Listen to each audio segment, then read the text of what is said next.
right there. I tried to get. Oh, there I go, there I go. Turned up, turned up. Hey, turned up, you heard? Yeah. Once again, this song is Big Fan Breezy with the Brooklyn Nets vlog. We done signed Mo Wagner. I hear he good on offense, not really a defender. You see the title, man. Should he even start? Should he start? You know what I mean? We got Keyshawn in the chat. He said, shout out to him. He said, before the show started, the answer to the title is hell no. Laughing emojis. Do block 2 shots all year and gives up 64% at the rim unless y'all taking. Yes. Other than that, I don't know why he was even signed. Interesting. Interesting. Shout to the Shaolin villain in the chat. Shout to Canberry. Shout to FIFA bro. He said, Breeze, you got two streams on at the same time. Say it ain't so. How is that possible? I don't know how I did that. That's crazy. Shout out to Macho from Jersey. Gotta make Macho from Jersey a moderator. You already. I be seeing the new fans popping up, man. Y'all lit. Y'all lit. Y'all contributed to the show already. Y'all lit. Shout to Harlem, man. I disagree with that. You already know I disagree with that. I don't think y'all go back to back, man. But to be honest with you, the East don't look that tough. I don't know. Y'all gonna be competitive. But to say y'all gonna be back to back champions, I don't know, man. I just don't know. Got Leaf for the chat. I was looking for you like this last night, Leaf. Word up. I was looking for you with the wolf call. Word. I was looking for you with this.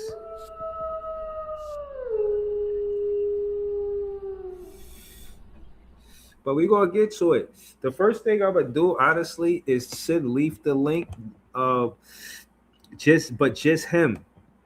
Because I want to talk to him about what you call him starting at the same time. So Leaf, look at your Twitter inbox.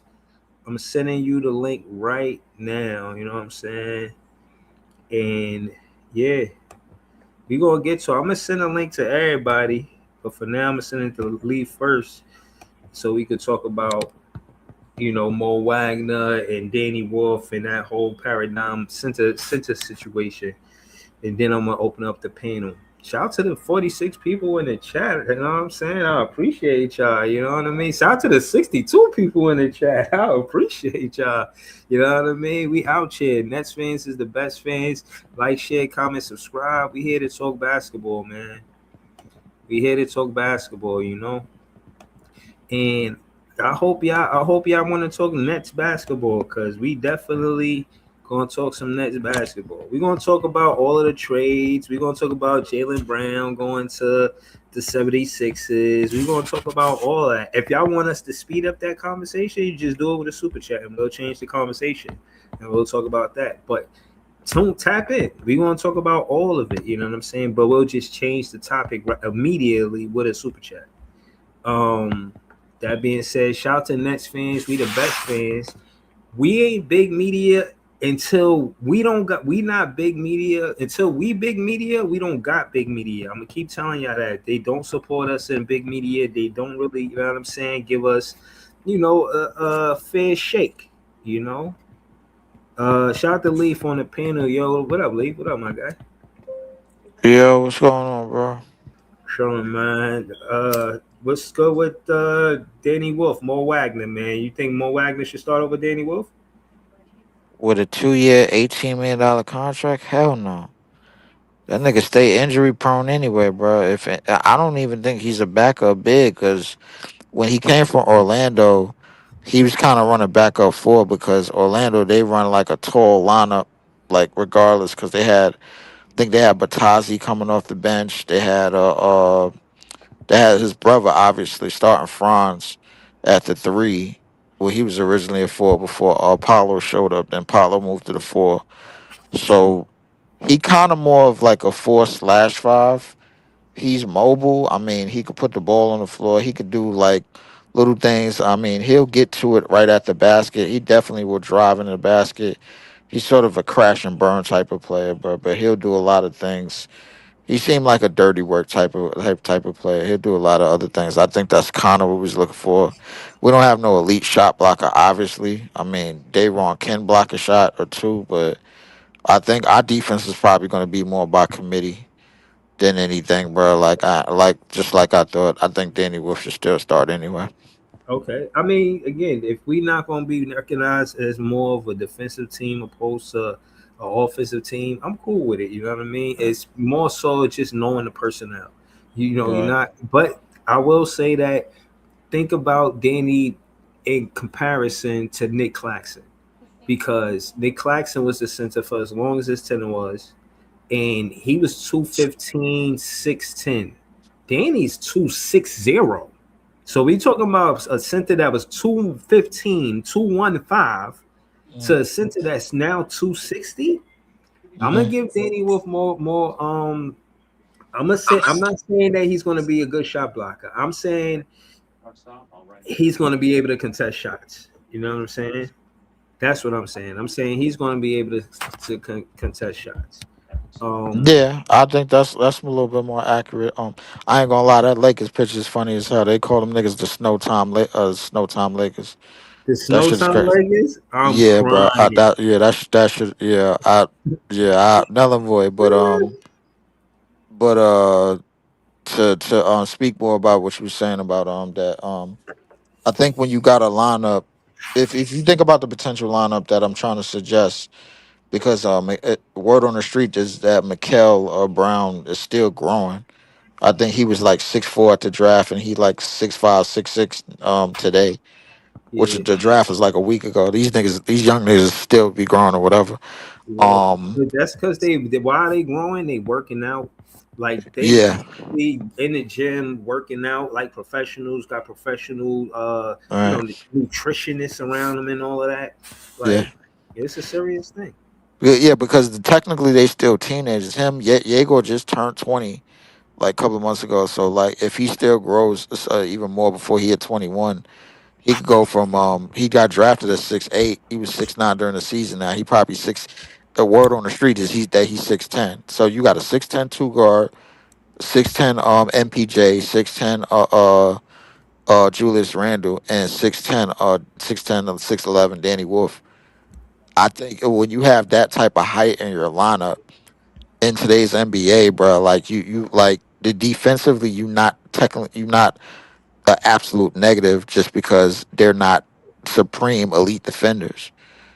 Yeah, What you got is that what you have is their skill set, and you have a lot of spacing, a lot of shooting. I think we gonna have a lineup that's probably gonna outshoot and outscore teams, and we gonna be making a lot of wide open shots, and again, a lot of wide open shots and a lot of wide open looks. I think Mikael speeds our offense up.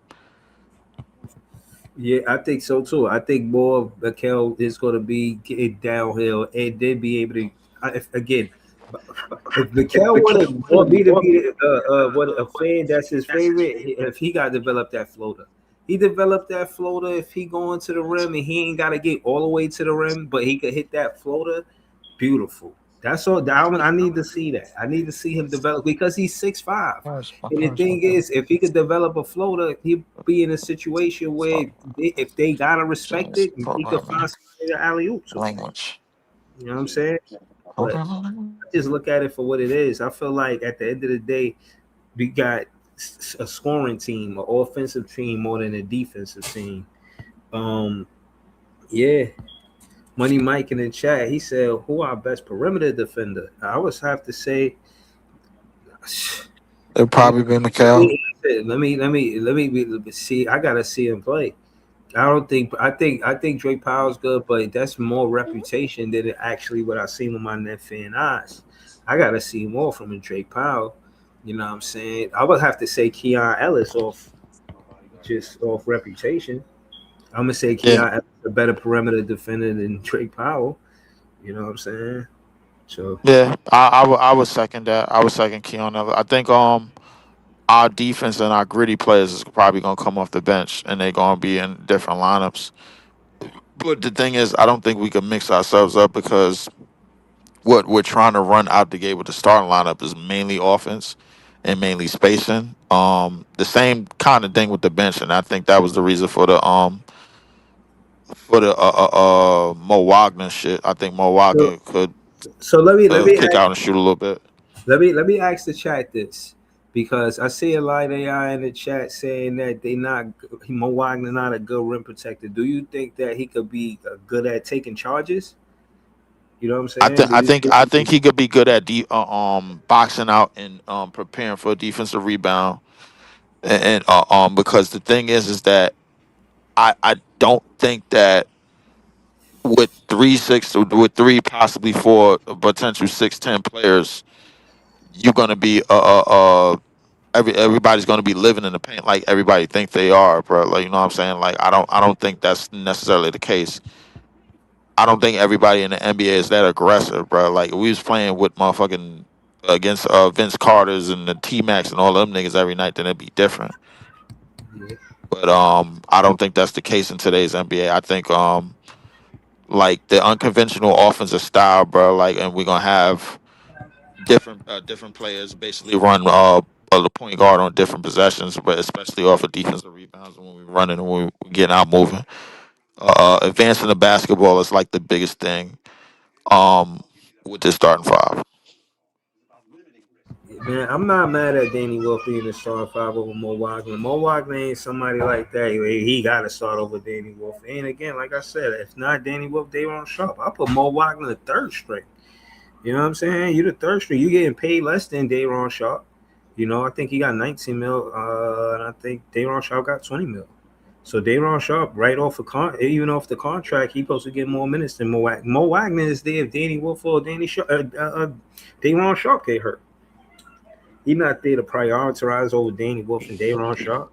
He ain't Jalen Duren.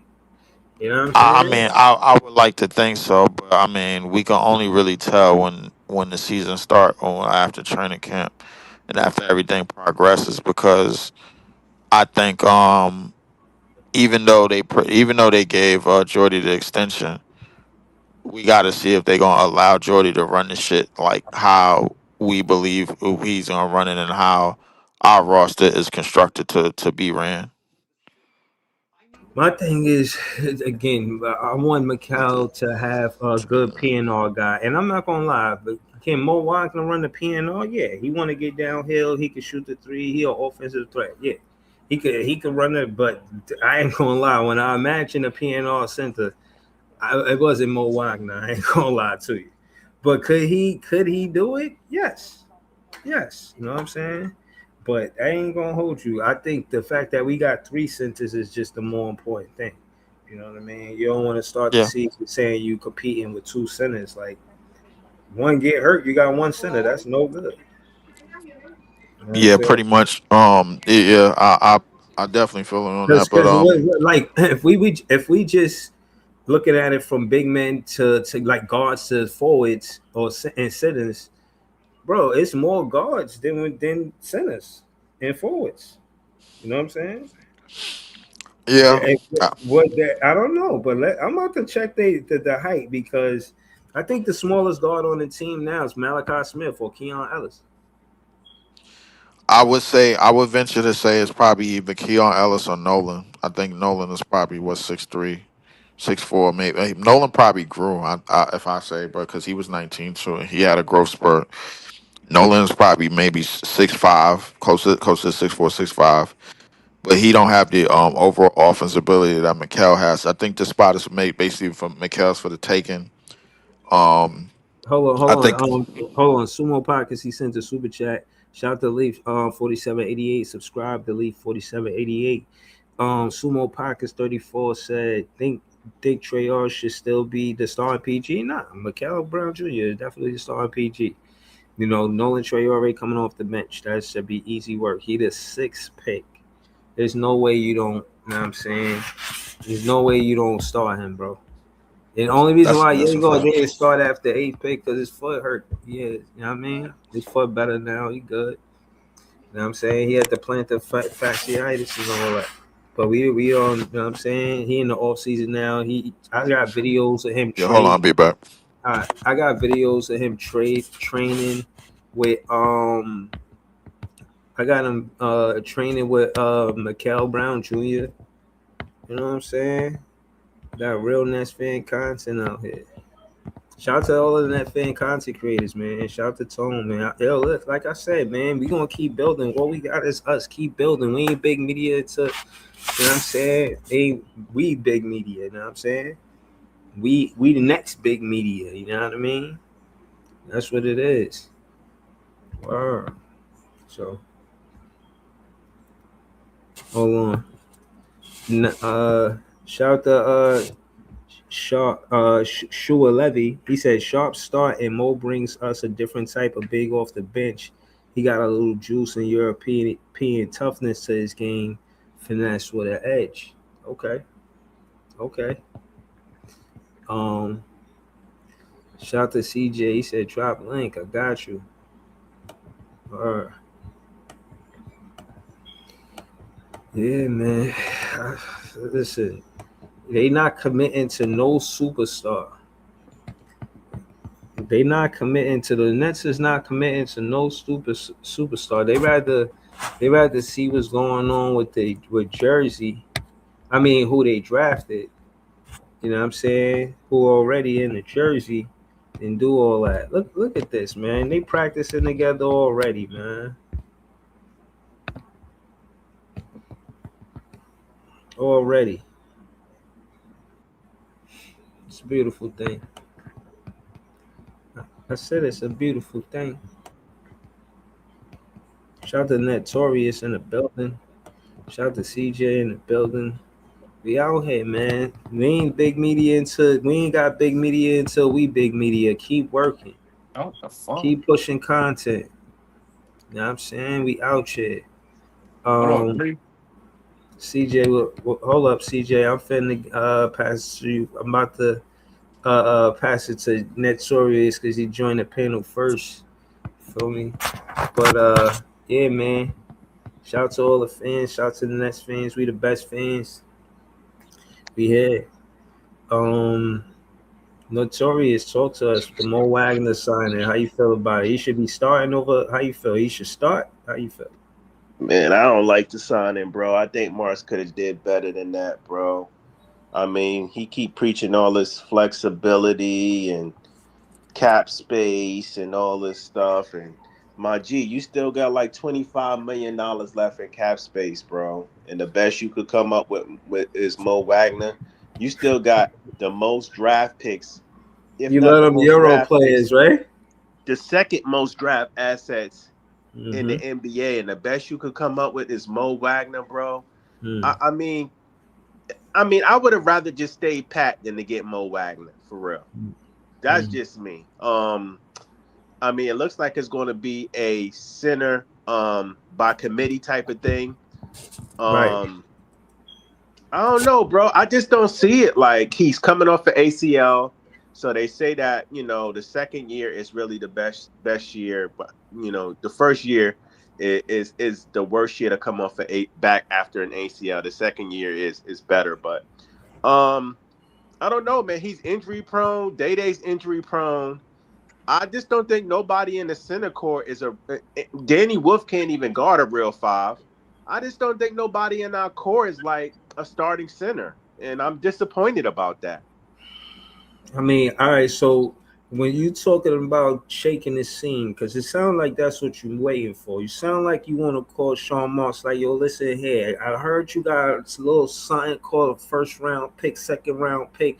And again, when you look at it, I think it is all about negotiations. I think it is all about, talking turkey. Breeze, when I I look at got this team, this. I know you want some of this. I know you want Breeze, some of that. But if other right? people calling, they calling before It you. They just seemed like calling he just after you. They more adamant than you. They wanting more than you. right. It You know just seemed what I like he. mean? It Call your just seemed show like notes. Call them up. Let them know. Nah, nah, nah, it nah. just it just seemed like he's sitting on his hands. You know what I mean? Like he's not being Mm. proactive enough for me. Like I don't know, bro. Like I don't know. It just comes off like he trying to get the best value. Like I said on Twitter, like great value. You know, Hold on. Look, Notorious. Weekly Devotional said Mo Wagner was very loved in Orlando. I want to ask you why. Why was they in love? Why they love him for? What did he do for him to be loved? What they love about him? he couldn't stay on the damn court. He played like 60-something games there the last 2 seasons. Like, come on, bro. Like, I don't know, man. I'm gonna try to be optimistic about the situation. Weekly Devotional said he bullied most centers. Oh, really? Yeah, He was hurting them in the paint like that. I don't think that's true. I'm not really holding my breath. Let me just land my plane real quick, Breeze. Start Danny Wolf, man. Breeze. Huh? Yo, let me just land my plane real quick. Sure. I just think like some of these picks in these assets in this cap space, you're going to have to utilize some of that to go get decent players. You can't sit on it forever. You're not going to fucking use all those picks, okay? Stop being stingy with the cap. I'm not saying go out here and just start giving money away, but you have to invest in the roster to upgrade the roster, bro. And you have to start taking chances on floor what kind raising. of chances you talking? What kind of chances you want to see him take? He should. Why is Trey Murphy not on the team yet? Talk about it. So we should be in the business of Trey Murphy, is what you saying? Why is he not on the fucking team yet, bro? Listen, what the Sixers got for Brown was criminal, right? How would that work, Notorious? How would he put that together? How? Man, listen, he got to call them. He got the assets, bro. We got the cap space for him. He has the assets, right? He got to call them to figure that shit out, man. You know, Sean Moss got to start closing deals. Here's the thing. People want to start giving him credit for stuff, right? But most of the stuff he gets credit for, that shit fell in his lap, bro. That Mikal Bridges trade fell in his lap. Leon Rose came to him for that. Kyrie and KD fell in his fucking lap. They called the Nets front office and said, we're coming to Brooklyn. You know what Sean and Sai said? Okay, cool. He's not proactive enough for me, bro. Yo, again, shout to Notorious. This is the Nets fan voice. He's going to hear him on I ain't gonna be too long. You could pass the ball, man. I mean, like I said, I like the Randall thing. I like even the Ellis thing. Even though man is still on his freaking team, and I don't know why he is. Okay. Marks and them just gotta be like, yo, we gotta package this dude. Maybe give a pick or something to get him out of here. But he has to go. They messed up with that. They did all of that to take on Terrence Mann just to draft Ben Saraf. That was an F. So listen, he has to. I like the Randall thing. I like the Ellis thing. I don't like the Mo Wagner signing. I'm gonna pass it to John, man. Yo, it's gotta go to CJ, then John, then CJ, then Leaf. But yo, shout out to Notorious first and foremost. Thank you for joining the panel. You already know what it is. Sometimes we gonna kick up. That's way here to just, I guess, clap our hands and say, "Go Nets, go!" We got real Nets fan feelings. Know what I'm saying? So we don't be agreeing with everything, but it's okay. It's okay. Shout out to Notorious. Shout out to CJ. CJ, talk to us, man. I see you say drop the link. Talk to us, man. What's the word? What's the word, Bree? So I'm gonna take it different, man. But that Mikal Brown shit I seen, that's like him working out with Igor. Yeah. I really like that, man. I really do. Okay. Him teaching Igor how to dribble. That's fire. That's fire. He need to learn how to dribble. He need to learn how to dribble. He need to learn how to dribble. And he learned it from one of the best. Because Mikal Brown 50 as fuck. Yo, that's probably the best thing I heard all night, bro. That was probably the best take I heard all night, CJ, because at the end of the day, we all focus on that, and we leaned on the fact that he had the jumper to kind of, shout out to Pod, because Pod did say that. Mikal Brown gonna make these rookies look good, even though I know that myself. But shout out to Pod with that. He did say Mikal will make the rookies look better, and he's showing it why he gonna make the rookies look better by teaching Igor how to dribble. Yeah. So I mean, when you see that, what do you think as far as camaraderie and leadership, how that plays into how they play as teammates? What you say, Breeze?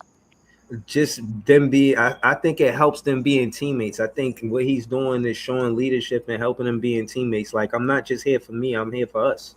He's Yeah, here showing for that. everybody. Yeah, he's really a teammate. And again, I heard all his interviews, and I like what he be saying. He was like, hey, these guys, I know them off the court too. It's about building relationships, and he said that's what we doing. So he's real, in my opinion, far as what you will want out of a point guard, somebody that can bring the team together, that what I mean, could be the For voice, sure. say things that the coach might not say. You know what I'm saying? He's Yeah. got that gift. He's really got the IQ. He has a high IQ in basketball. That's a fact. And if he could show the rest of them how to dribble, that would be even better for me. Hmm. Yeah, no, that's. I mean, I think he starting with Diego, who's going to be starting Nolan, with him. I think he that's where you he started. You know what I'm saying? if You he could start get with Nolan, if he could teach Nolan how to dribble, that would be better. him. Nah, but my thing is he gonna be playing with Diego. You feel what I'm Hmm. saying? And like just again slowing it down to your take again, like I said, this is my favorite take, is the fact that he's taking the time out. Look at Diego. Diego know what it is. Like Diego know, like he really having fun. He see what it is. And then look, he's showing them how to dribble, pull up, shoot. So Diego, he's catch and shoot. That's what we seen him do in the beginning of the season, all last season. He's showing him to dribble, then pull up, shoot. See what I'm saying? Hmm. That's another thing that I'm watching too. You feel what I'm saying, CJ? You're not just showing him how to dribble, he's showing him how to dribble, pull up, shoot. And that's fire. Yo, bro, I'm And if he happy could we learn got how to this pick, man. dribble, I'm dead ass, bro. Because hold on, let me say this. Because I was on the train of Darius Acuff being here. But again, the reason why I'm leaning more into why I'm being happy about this pick is because the whole idea was him being a superstar and what he's going to bring to the team. I never really thought of him as a teammate per se. But now, besides the pick and roll center, I never thought about how he would help Diego because I always thought about the defense and how, you know what I mean, it wouldn't be a good fit. But that being said, Mikal Brown Jr., we got what we asked for. We wanted a big backcourt. We got that in a 6'5" point guard, and we got that as 6'8" two guard. And I'm saying that to say that, again, to lean on a dribbling point, this is a skill just as much as catch and shoot is a skill. This skill is very important in basketball.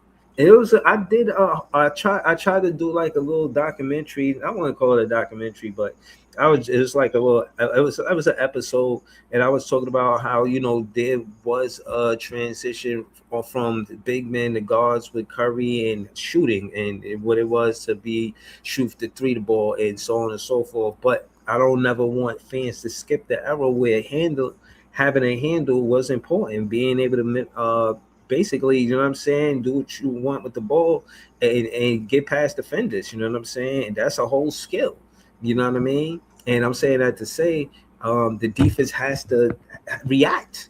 If they don't respond and react, then you just going to take advantage of that defense. It's just that simple, you feel what I mean? And I think, Mikal Brown Jr. is going to take full advantage of guards that shouldn't be in front of him. You know what I mean?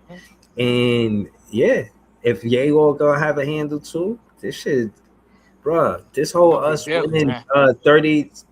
30 plus games, yeah, 40. I'm at 40. If we could be that team we was where we had that vibe, 2019, I mean, whatever, I think it was 2019, 2020, when we played, and we, you know what I'm saying, it was the bench mob there too and all of that. Like, yo, seriously, I really, really think we on our way there. I want y'all to know. I know I'm conscious that all of us is here at zero. I'm paying attention to who's around the room. We at zero right now, but we gonna get one. When we get one, I mean, we all gonna be here. So I'm just saying, look around the room and see who here, why we at zero. But yeah, not to be long with it. Go ahead, CJ. Yo, like I say, man, I'm proud of Markel teaching him how to dribble. That really standing out to me today. As Yeah, that's far as the other bullshit we signed, I ain't gonna hold it. I ain't go too long. I'm gonna let John go ahead and go. I know John got to get stuff off his chest. Go ahead, John. Talk to us, John. Shout out to Yeah, everything, bro. That's John Heavy on Twitter. He got like 700 followers. We out here, man. Talk to us, John. man. Yeah, good to be a Breeze. Like we kind of talked about last night. Sean Marks had a choice. He could have made a big offer for like a Kessler Walker, but as you saw, Danny Ainge literally took the Lakers' soul, their brain, their future, for them to get Kessler Walker. So maybe that was a bit too heavy of a price for the Brooklyn Nets. And then you and I talked about Mo Wagner last night on a cheap 2-year deal, and it played out just like we talked about. So I get what Joey's saying. Joey was cooking tonight, but this is Sean Marks we're talking about. The only thing I'm giving some type of understanding of is that we've got a lot of these guys under controlled, flexible contract deals. Minot, Dayron, Wagner, and Ellis. Like, these guys are not beholden to any big money on this team, but a lot of them definitely have a point to prove on this team. So I think it's the one thing we have going for ourselves. But obviously, the center position, it's really tough right now. Like, Mo Wagner's numbers, like, they speak for themselves. He's averaged 3.9 rebounds in his career. He's averaged 2.9 defensive rebounds and 1.0 offensive rebounds. And the most minutes he ever played were 26 minutes back in 2020. He hasn't played any minutes close to that since then. That's going on 6 years due to injury. So Mo Wagner, you're going to get some offensive stuff, but defensively, given the fact he's 6'11", which is shocking, he's not really that much of a shot blocker or protector at the rim. You said third stringer, Breeze. We're going to need everything from him, from Dayron, and from Danny Wolf. Right now, it looks like they want to go with Dayron as a starter. I've pointed out all of his weaknesses on Twitter. I'm willing to give Dayron a chance, but I just feel like for him, he's also been injured as well. He hasn't played more than, a certain amount of minutes. So I think he'll start this year as center. Will he finish this year? We'll have to see. But to what Lee says about Danny Wolf, I have zero worries.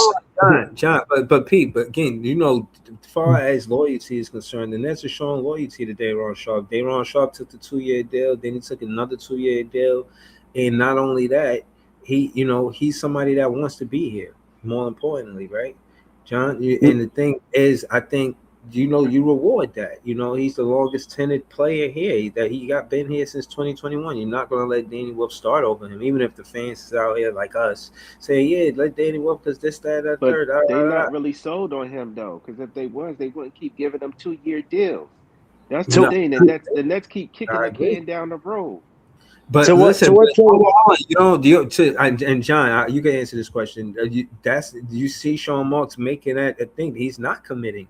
He's having only 2-year deals. That's a thing. That's our thing. Let's be clear. 22 tools. That motherfucker got 22 tools like Jay-Z out this motherfucker. Hold on. I just want to read the super chat. Then we're gonna get right back to John. Shout out to John. Shout out to Keyshawn M7W. He a member. I'm gonna make him a moderator. That's for sure.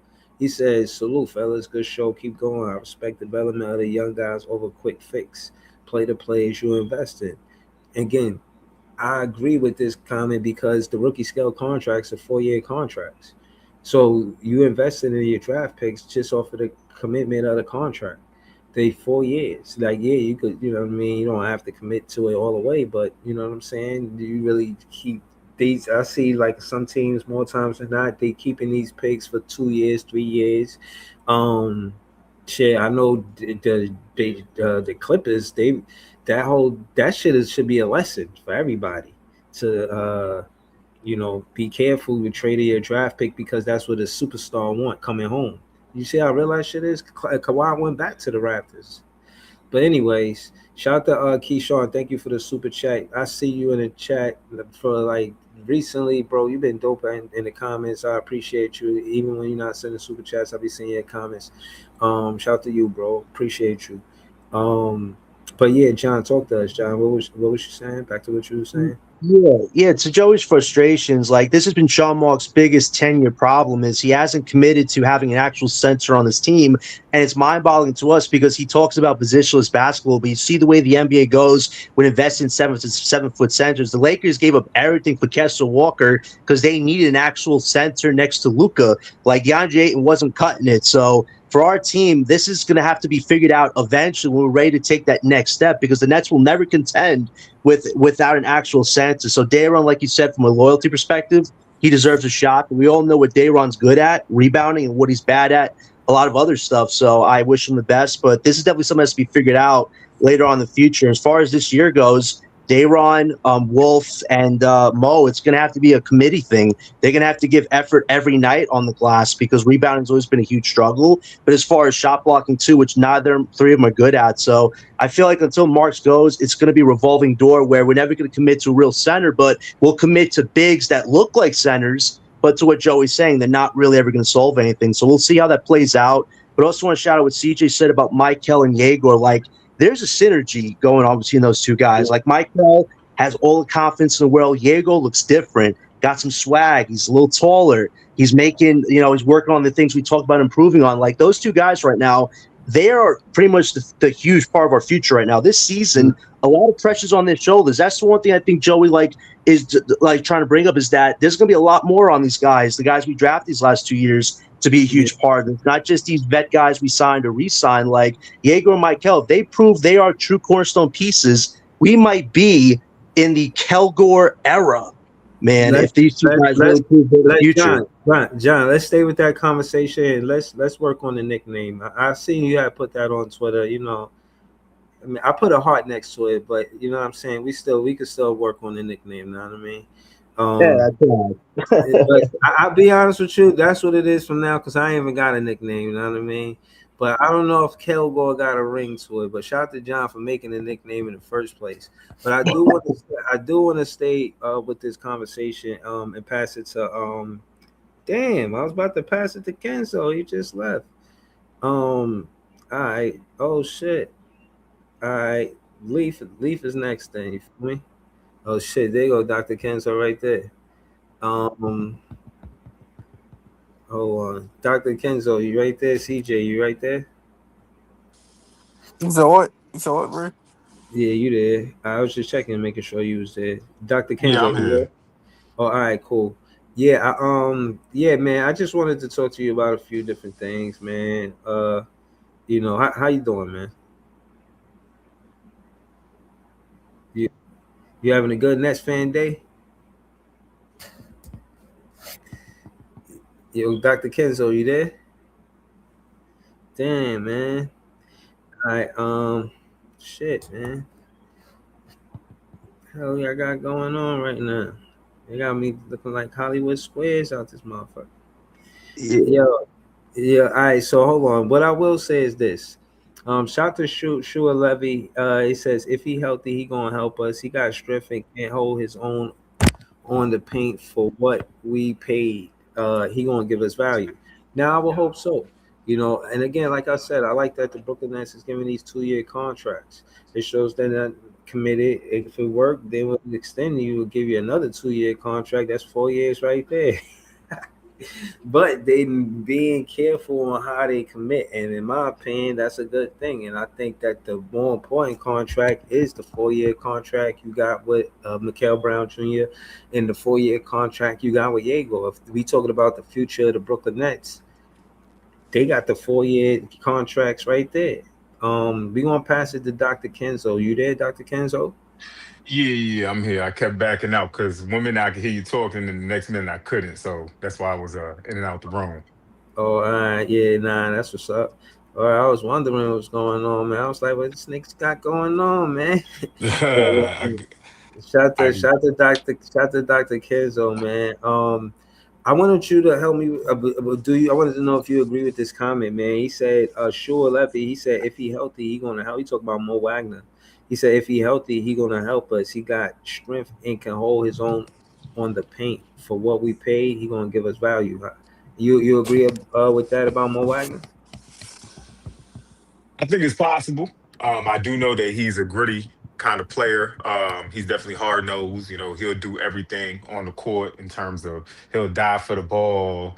He'll go ahead and get charges. He's willing to bang. You know what I'm saying? Like he's willing to fight in the paint. You feel me? And everything like that. Pause. But like at the end of the day, do I feel like he really moves a significant needle for the Nets? I think that's a little bit more questionable. I don't believe that he should be starting over Sharp though. I think that position is Sharp's or Wolf's for sure. Okay. He's for sure a bench big man, just like he was in Orlando. All right. So I mean, shit. What you think about the take that CJ had about what I mean? Cal Brown Jr. helping. You know what I mean? Well, we seen it on the video. I was going to get to that, but he said it. You know what I mean? And again, that's the point. Him helping as a teammate, like not just Mikael Brown Jr. As what I'm asking is to be specific. What do you think about Mikael Brown Jr. not only as a player but as a teammate?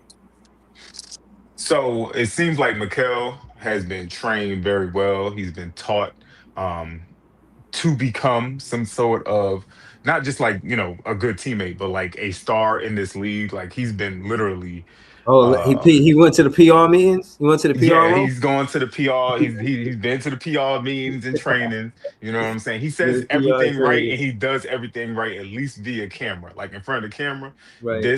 this young gentleman here has been A1 of A1. He's not out there like Michael Porter Jr.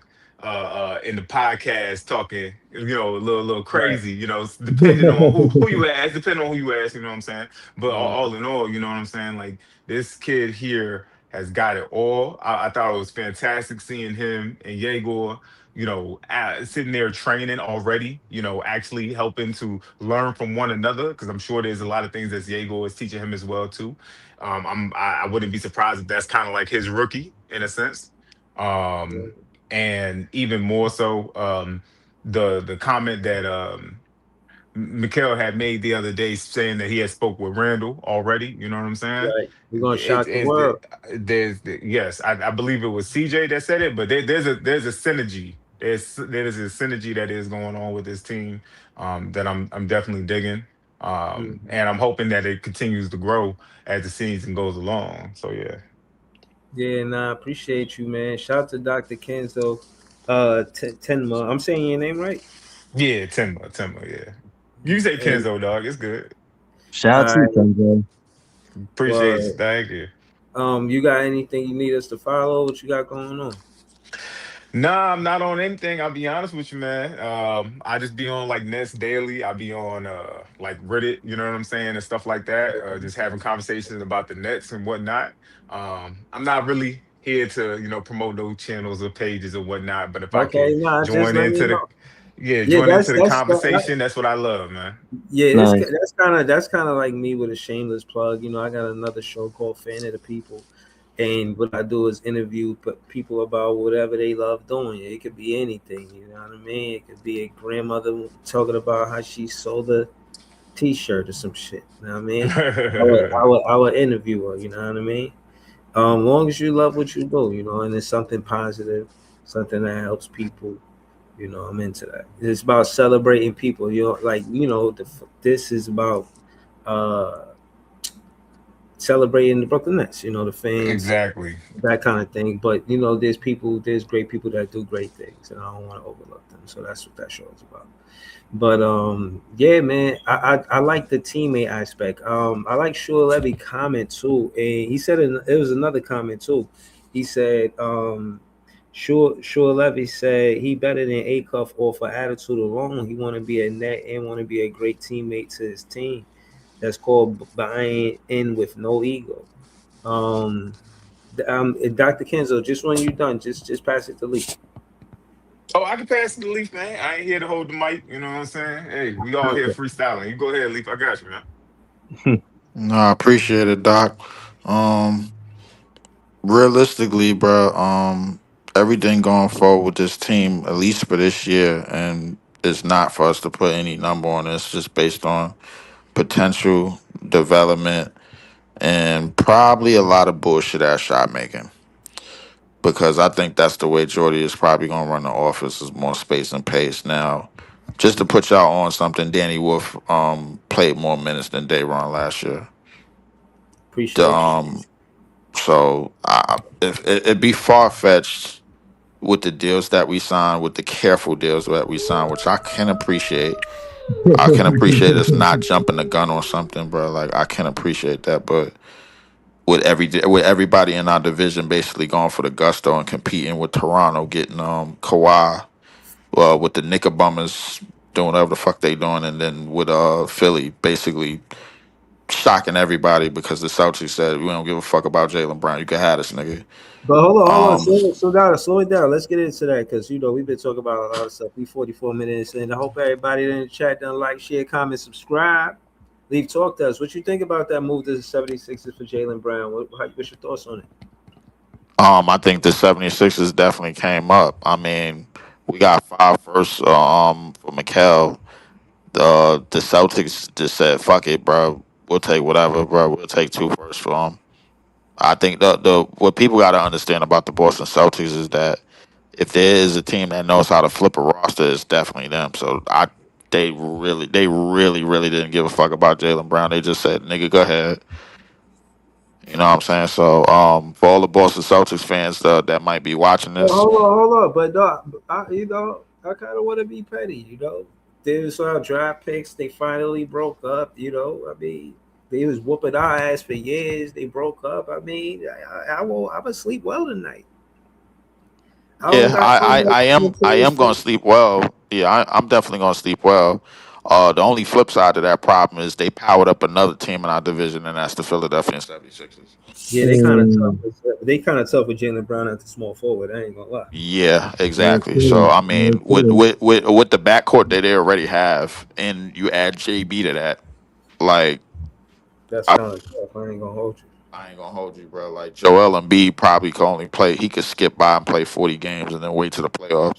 Let's further the conversation again. Shout out to Mantra from Jersey. He said the Atlantic Division is nasty work right now. Oh, excuse me. What's the top four Absolutely. teams look? What's the top four teams looking like in the Atlantic Division? I would say Philly in there with that Jalen Brown trade. I would say Philly, Toronto, because Kawhi Leonard. defense. Yeah, because of Kawhi. Like I think they got the closer that they finally was looking for, Hmm. You and think the Wizards in there? Think the Wizards in there? the Wizards.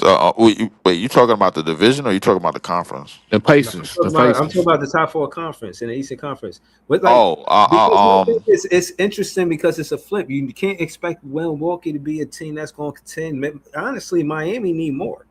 They need more. I mean, yeah, they got Bam and Giannis, but I don't think that's enough. You think that's enough for them to compete? They ain't got no The help in the Pacers in there. backcourt. Didn't Norman I Powell? think Didn't Norman Powell just leave? Norman Pacers. Powell. Yeah, he went to Chicago for 2 years, 40. I'll be honest. I Chicago's think kind of tough too. What the hell going on? The Pacers. Chicago looked the part, but I don't think they're gonna do shit, bro. Like I think it's a lot of Leaf. The Pacers. the Pacers. Maybe I think the Pacers got to do a little bit more work Who they picked reconstructing up? their They picked up roster. the dude from the Philly, right? The dude Kelly Oubre. Picked yeah, up Kelly Oubre and they got Zubats, but I think the way that the Pacers run their system, they run their system with certain personnel. So I don't know how that Zubats shit gonna work. And with Kelly Oubre ain't that type of shooter. So they need a little bit more. But I would say Orlando. I'm looking for Orlando to do some things. I ain't gonna hold you. Detroit. I think Detroit and Boston. I think they're gonna take a step back. I don't Miami. see. I don't see what you see in Orlando. I ain't gonna lie to you. I'm with you with the Toronto thing. I'm with. I guess the Knicks. They the championship team, and then you got Milwaukee's out. I don't see it in Miami. 76ers. They fringe for five. Something. You know what I'm saying? Breathe. Like I mean, I still think Miami is top six at minimum, bro. Like I'm like minimum top like six. But if we just talking top five in the East, bro, like I think Philly done leveled up in the craziest way because word. Jalen Brown by himself, bro, was leading the Celtics to number 2 seed like just this past year. So I don't see no reason why they ain't minimum top three, bro. Like so, Mhm. um, You gotta realize that another thing that makes Philly dangerous is they the usage backcourt, rate. The usage rate of Joel Embiid don't have to be the same for them to win. Like he don't have to like he could be part of the game when they want to slow it down. If he's right? smart, he come off of the bench.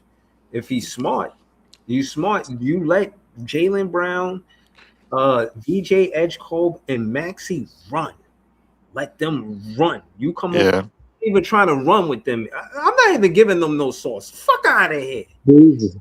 Do whatever Breezy. they want to do. You know what I'm saying? I'm focused on the Brooklyn Nets. But Breezy. if they play it right, they could be a dangerous team in the Eastern Conference. The Wizards. I just want to talk a second on the Wizards. The Wizards is one of them teams. Even though they reconstructed their roster, I feel like like what the combination of Trey Young and AD, how they gonna pair up with the younger players is gonna be interesting. I just don't know. I think the report that they have, I don't know if the report that they have over there is the same that report of the report that Mikel is trying to get with a lot of the players on this team. I think I've been said Mikel he just gives me a Tyrese Halliburton vibe in terms of fit. I just think that a lot of what we're gonna do differently is just gonna be based on him doing a lot of little things that's probably not even gonna be on the stat sheet. It's just gonna be just making an extra pass that's gonna lead to a pass that's gonna lead to a wide open shot. But I think everything that we got going forward is gonna be based on potential and development and just growth through the season and just trusting one another. And I think Mikel is trying to gather all of that. Yeah, no, I agree. I think. Go ahead, John. What you want to say? Yeah, listen, this has been one of the most craziest off seasons ever. I think Shams was a year late when he said it last year. His prediction came true just a year later. But today might go down as one of the worst trades in NBA history. I thought us giving, Boston, Tatum, and Brown for free for aging vets was bad. I thought us giving James Harden away for a Fisherman was bad. I thought the Suns trading everything for Kevin Durant to accomplish nothing was bad. But this deal today between Boston and Philly might go down as one of the worst trades of all time. None of us thought Jaylen Brown, a former NBA Finals MVP, a guy who literally looked like a true superstar last year, leading a playing team, the top 2 seed, would go for used auto parts, Paul George, and 2 firsts. Like, that is crazy. Brad Stevens is one of the most highly decorated executives in the NBA. But today, he looked like one of the worst executives of all time. You don't just trade away a top member of one of the most dominant duos in NBA history for Paul freaking George. And I got to give a shout out to Josh Wolliver, one of the main co-hosts of the Brooklyn Boys. He said Paul George has now been a part of history twice as being part of potentially 2 of the worst trades of all time. One for where OKC got a superstar and a Hall of Assets for him, and today this guy got traded for one of the most top 20 stars of all time. This is a seismic shift that will forever change the Eastern Conference. The Celtics, they're done as far as I'm concerned, but to him to go to Philly, you just got to look at the starting 5 right now. Tyrese Maxey, VJ Edgecombe, Jaylen Brown, Dean Wade, who they just signed, and Joel Embiid. If you ask me right now, that is the best starting 5 in the Eastern Conference. Philly went from a dumpster fire to look like one of the most accomplished teams in the NBA, and they haven't even played a game yet with Jaylen Brown. But this is definitely the most underhanded trades of all time. And for Boston, who cares what happens to them? We're Brooklyn fans at the end of the day. We've been waiting for this day. But the way it happened like this, it truly has changed the whole NBA in a lot of different ways. And I will say this. Pay attention to Jason Tatum and his future. Not saying right now, but next year's deadline, if that team is near the bottom, to what Leaf said, taking a step back, there are literally sharks swimming in the water waiting for Jason Tatum to fly the coop from that team. The Celtics are done. The Nets are ready to get any star that's available, and the Brooklyn Nets just might have their eyes set on Jason freaking Tatum. Stay tuned. No, I hope not because we getting somebody that's basically compromised. One because of the Achilles injury. Did you see what he did? Triple double. Triple doubles. That's bad, John. Bro, that's bad karma, man. He already got the draft when you got drafted, won the championship, and now you want to get him after he come off an injury, bro. That shit not. I do not. We did that before with Kevin Durant, and I'm not doing that again, bro. That shit, man. Yeah. So because it's the one problem with that is that it's too much money in it, and the one thing I could say about this front office is that they're being careful with the deals, and the flexibility is probably the best part about signing these 2-year deals. That's number one. Number two, Jason Tatum has been compromised because of that injury, and I'm gonna be funny when I say this is like just all Duke products. The second that they get hurt before they while they in their peak, they pretty much old news. But okay, so all right, I'm gonna pull up the standings. You know what I'm saying? And my thing is the mix is gonna be crazy, bro. It really is. It ain't fair to look the same. I'm telling you, it's fair to look way different. I believe so. I mean, but we got to focus on what young team is going to come out of the mix in the Eastern Conference, and I think it should be Orlando first. Atlanta over us? Or no, Orlando. Or I don't see that shit in Orlando, bro. Hey, I mean, I think Orlando peaked early. They still got Paolo and Franz. They still got most of their lineup. They know what they're gonna do. I'm gonna show you what I'm talking about, bro. And then just rebut or whatnot. You know what I mean? So basically, when I see the Pistons, to me, they didn't really get no second option for uh K Cunningham. They in trouble. They in trouble. They ain't gonna be no number one seed. They gonna be in the top 8. They ain't gonna be. They need that second option. It's so long they could the injury with the K Cunningham in his lungs. That's now the franchise can't play him the same way, play him hard the same way. They see him go through 2 major injuries, crucial times. You know, they gotta be careful with a K Cunningham. He need a one on his team, and he need to be the one as the point guard. But he need a number one option, even if he the number two option. That's why they are ready to trade Jalen Durant because he can't get his own bucket. He's a basketball tank, man. You know what I'm saying? Like, so the thing is he not creating his own shot. He ain't got no sky hook. He ain't Shaq. He big, but he ain't Shaq. Where Shaq just dunking on you like, yo. Again, a lot of people didn't see Shaq play. I seen Shaq play, man. He wasn't the Nets' friend in those finals. I'll say that. But yeah, man, the Pistons, I don't see them as the Celtics. I say they'll be competitive. They the Celtics. I give them the credit. The Celtics is basically dropping, bro. Welcome to the They, Peyton Pritchard they, show. they said, The wait, Peyton. yeah, to what Lee said, they essentially swapped Jalen Brown for Paul George, Mitchell Robinson, and Michael Conley, man. Like, listen, man, I the think Celtics this, are going to but the You Celtics, gotta match the the thing standards. about the Celtics, hold on. The thing about the Celtics, they don't just do anything just to do it.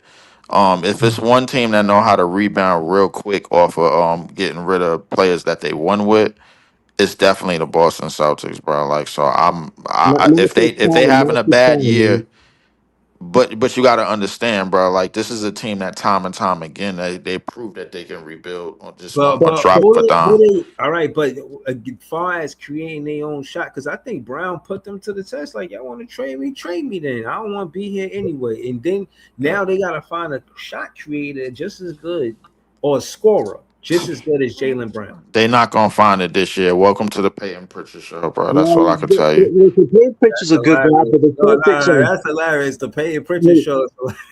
Leave. If the Celtics would have got a decent holdback for Brown, I agree. But they Subscribe got to me, Paul yeah. freaking George back. You know what's crazy? Apparently, the Celtics asked for VJ Edgecombe to be in the deal to Never. consider trading Jalen Brown. They said no, and he said, "Give me Paul George." Like, I don't know what if Brad Stevens was a heavy drinker that night, but this is one of the worst trades of all time. Like, you don't just trade a top 20 star for used auto parts and 2 picks. Like, I'm sorry. Like, I agree, Leaf. They've been good at rebounding, but you just traded one of your cornerstone pieces for essentially nothing and a bucket of fries. Like, this is not exactly what I They would call a rebound. but the Hold thing on. is Yeah. about it. They got a championship out of it already, so I don't think they're stressing about anything. Yeah. The thing about this trade is that Boston just got tired of Jalen Brown running his mouth and rebelling, bro. Like they basically did him like, yo, just take him. Almost the same way John Morant got sent to Portland. But Yeah, those are but two different situations, y'all. though. Those are two different situations. Hold on, y'all. Let me slow it down so I can get Notorious and Dr. Kenzo in the conversation. Shout out to Leaf. Y'all already know to subscribe to him at 4788. Shout out to everything Brooklyn Nets John. Y'all know he heavy on Twitter.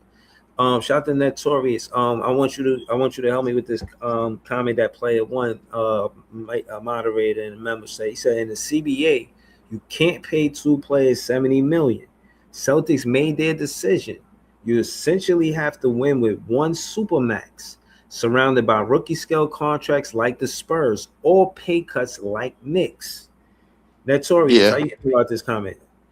I agree with that, and another thing that people fail to realize is that Boston got new ownership. So exactly. this is not the same ownership that won the championship. So Right. they're not trying to pay that money, man. You know what I mean, with these new CBA um, rules in effect. And but I think it has a little bit to do with multiple different things. I think it has to do with the new CBA while Brown is gone. I think it has to do with what Leaf said, with him running his mouth and him just not seeing eye to eye with the front office.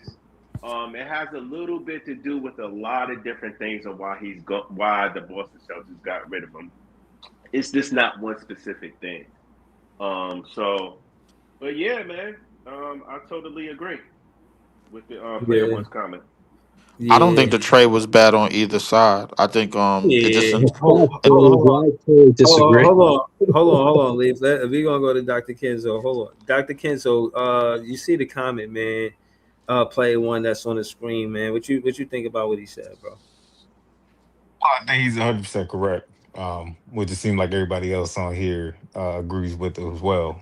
You can't have two supermax players. It's not going to work out. You will not have the necessary role players moving forward. So you're going to have a Spurs situation, a Knicks situation, or Mm-hmm. at best, a situation similar to what the Lakers is trying to do now. Mm-hmm. I That's see. about it. Walker Kessler, Luca, Austin Yeah. Reeves, who got a Nasty. contract. Something like that. That's the only way that you're gonna get this pulled Yeah. off. I think the Spurs and the Knicks in terms of how the contracts work out, they somewhat figured out somewhat of a remedy, but the problem is that sooner or later bench players is going to start asking for starter money. Exactly.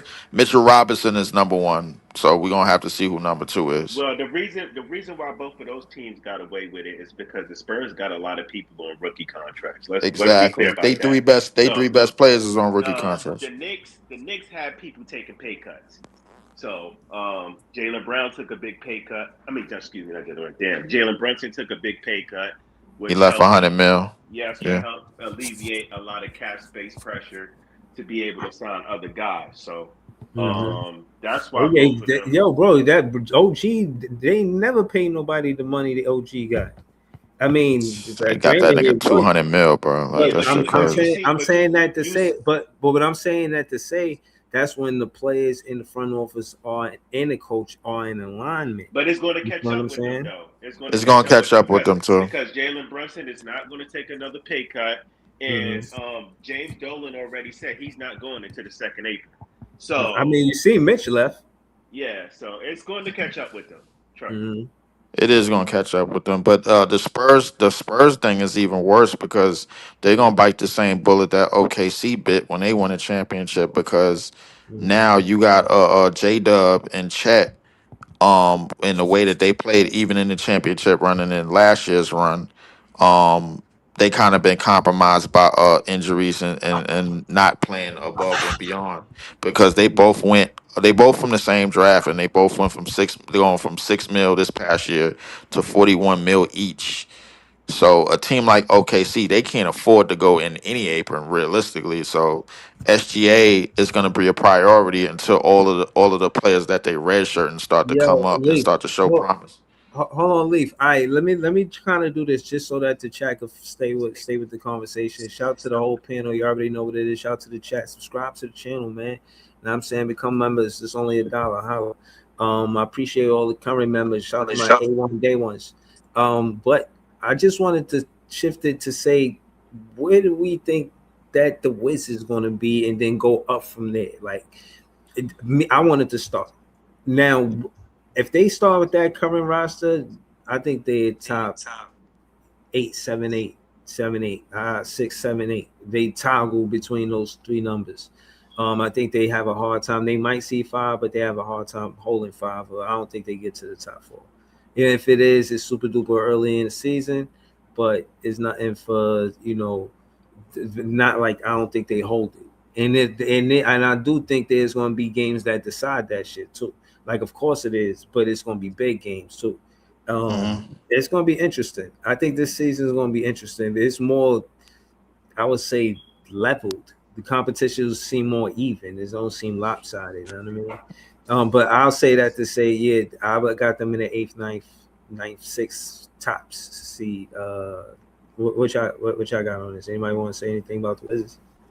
Yeah, they're going to be around that play-in bracket. They have their franchise guy of the future, the boss, who looks like he's going to be one of those guys The Anthony Davis stuff is interesting. One day he's in trade rumors, the other day he's committed. Trade rumors committed. Like I think eventually they're going to move him. They're not going to give that guy a huge extension when he's about to be in his mid to late 30s eventually. So I feel like that's a fluid situation. Trey got the bag, but Trey's essentially a trade chip because when the Basta is at that level to compete for something more, they're going to trade Trey Young for whoever co-star to pair with them. So I think for the Wizards right now, they have a decent shot of getting around that 9-10 bracket or maybe 7-8, but that's kind of the ceiling right now.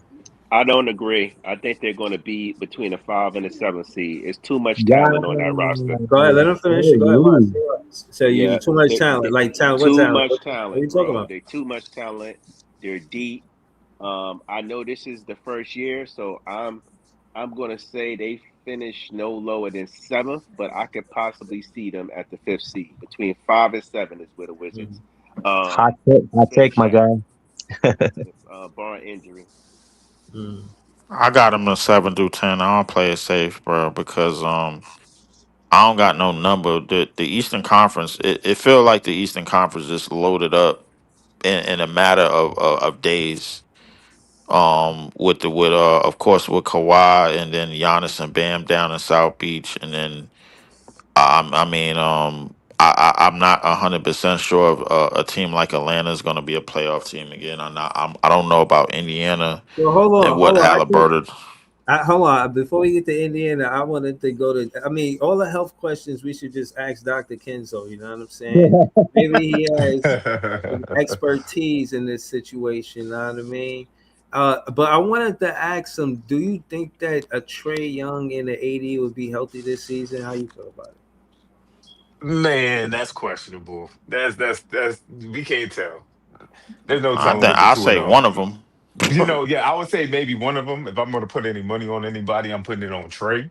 I think Mm. Trey could probably make it throughout the season, pretty healthy. As for AD, he's going to get sat out a couple of games. He's going to see a couple of weeks where he's off. That's just what he does. Even if it's nothing like anything that's detrimental, it's Right. likely going to be something that's going to come across where it's like, all right, AD got to sit out for 10 games, or you got to sit out for 15 games. It's just how he plays at this point. It's just how his body holds up during these seasons. So I can see that happening for sure. As for who might, like where the Wizards might land, I would say at best I could see them at 6. Wow. If they're clicking, like everybody's just on top of everything, AD's happy, he doesn't want to be traded, nothing like that. I can see them dudes being around like 6 for real, for real. Like they could make some noise in the East at least. But if everything is kind of falling apart, I can see them around like ninth. But they'll still be playing. They're definitely going to be a playing team. They're still going to deal with all of that. Like they're not But going to be. but just kind of segueing the conversation, staying with the Wizards, you think AJ DeBoncha number rookie of the year? Or it's too early to say? I mean, of course it is. They ain't play a game yet. Too early to tell, but same Yeah. time, I think that the amount of touches that he gets all depends on how healthy everybody is, right? Like if Right. Trey and Same AD thing is with not Cooper is Flag, kind healthy, of like with Cooper Flag, remember? exactly right. If it's some type of situation like that, um, in all honesty, his touches is going to go down significantly. So his efficiency could be high, right? Mm. Like his numbers and whatnot could look pretty decent, but he's not going to be having no like high points per game or rebounds per games or anything like that. Now, if AD is out or if Trey is hurt again, oh, Mm. he easily going to end up being rookie of the So year see because it's my going to my go straight through him. He's going to be number one offense. right. My thing is this. Shout to Macho from Jersey. He said rookie of the year MBJ. Now this is where I agree with him, and it's because of the usage rate. Like, what is AJ Exactly. DeBoncha usage rate going to be with you got to start Trey Young? Like, they got Trey Young in the offseason. Everybody knew he wasn't going to play when he got to the Wizards. So it's about him, getting ready for the next season. So that's what he did. We know the volume of shooting that he was doing on Atlanta. That's not going to go away. So, Mhm. he's definitely going to be somebody that shoot the ball. And what my question is, kind of segueing this before we get to the Pacers, don't y'all think it's a unjust for a number one option to you know what I'm saying, take get the opportunity to be a number one option? I mean, the number one pick to, because that's my thing. Shouldn't be the number one pick should be a number one option when they get to the NBA. Like, It why go to a I team think and you're not even It it's all dependent on circumstances, bro. exactly. He just went to a team where nigga just stole $200 million But off of four years. but no, but look at all of the dust they was kicking up about Dillon Harper. You feel what I'm saying? Like, yo, y'all Uh, want to go and get De'Aaron Fox, but you want to get the number 2 pick and have him coming off of the bench. And let's call it what it is. The way Dillon Harper played, when he started on other NBA teams and De'Aaron Fox wasn't there. yeah, of course. If he was on a different team, he could on Charlotte, he would start. If he was Yeah, on Minnesota, I mean not Minnesota, but you get my drift. Like he if he would was on some have shithole started squad, NBA. yeah, he would have start. He would have started. Yeah, Right. but he was on a team To the with Heat. He win. could go to the Heat right now and start. Yeah, possibly. I Yeah, mean, that definitely. he would That's start. He would tough. absolutely start. No doubt about it. No doubt about it. That's tough. No doubt about it. That's what But I'm the saying. But but that's some. You don't think that's some bullshit that they could just hold a player like the number 2 pick who everybody know he should be starting somewhere? But listen, the one that's his chance though. I don't no, that's not chance. That's the NBA. Come on, man. That's what it was. Come The All on, right, NBA. fair guys. enough. I give you That's that. I give you that. that's not Come chance. That's on. definitely the NBA. The NBA did that on purpose It's for all to sure. what good, man. to, I to give you what that. The one thing about us up in here as a Nets fan, like I've come to the conclusion, ain't shit you could do about yesterday. You could only do shit about today and possibly and prepare for tomorrow. That's it. Mhm. So Dylan, we got to live in reality, and the reality is that he's on the Spurs, and he's probably going to be there for another 5 to 6 to 7 years.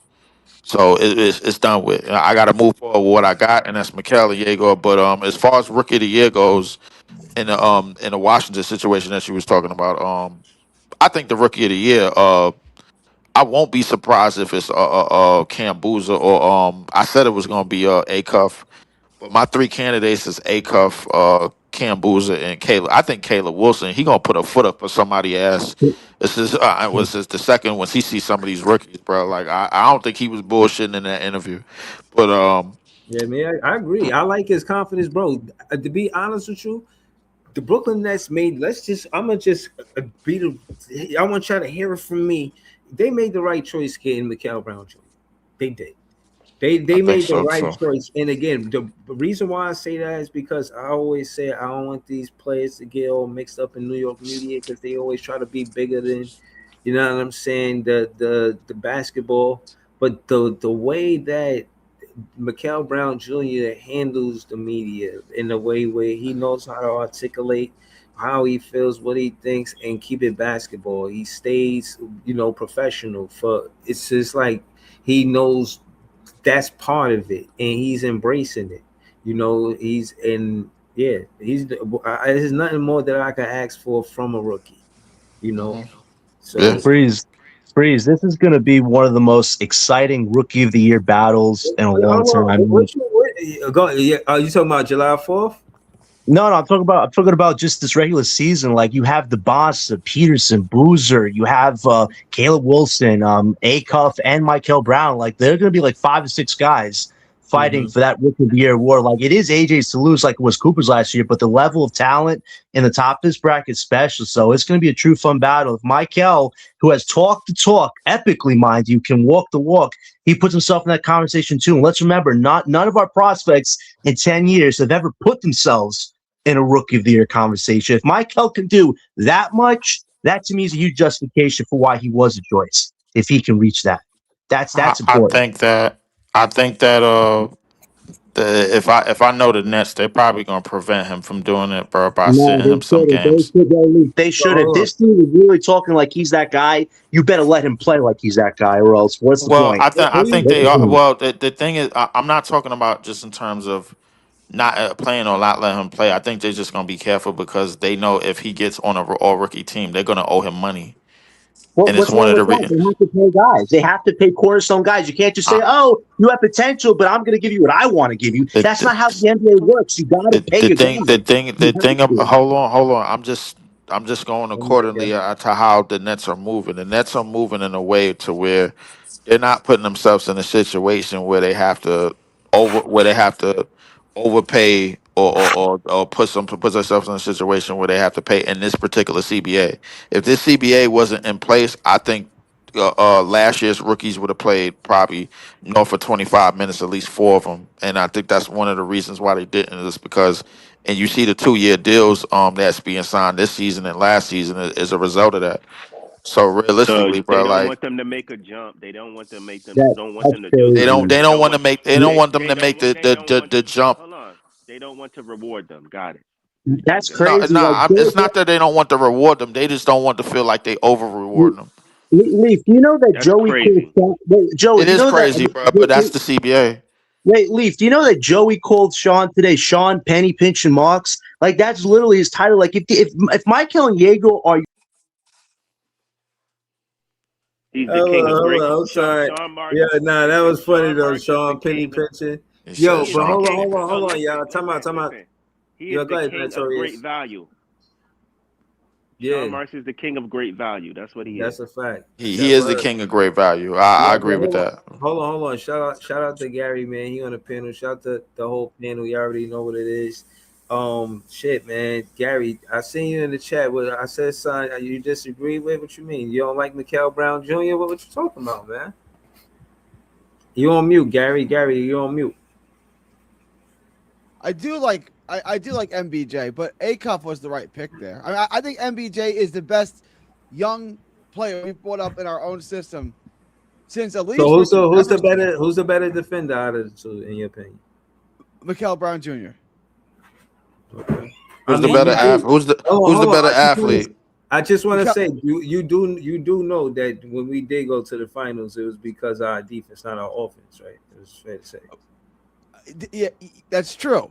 And we didn't win because we didn't have enough offense because we couldn't score any points in No, the fourth it's quarter. not just because of that. We couldn't stop Shaq. That's what it really Well, I was. was Like, thinking the Spurs series, and we couldn't stop Duncan, but we also okay, scored 78 points a game. right. Exactly. That's not gonna cut it.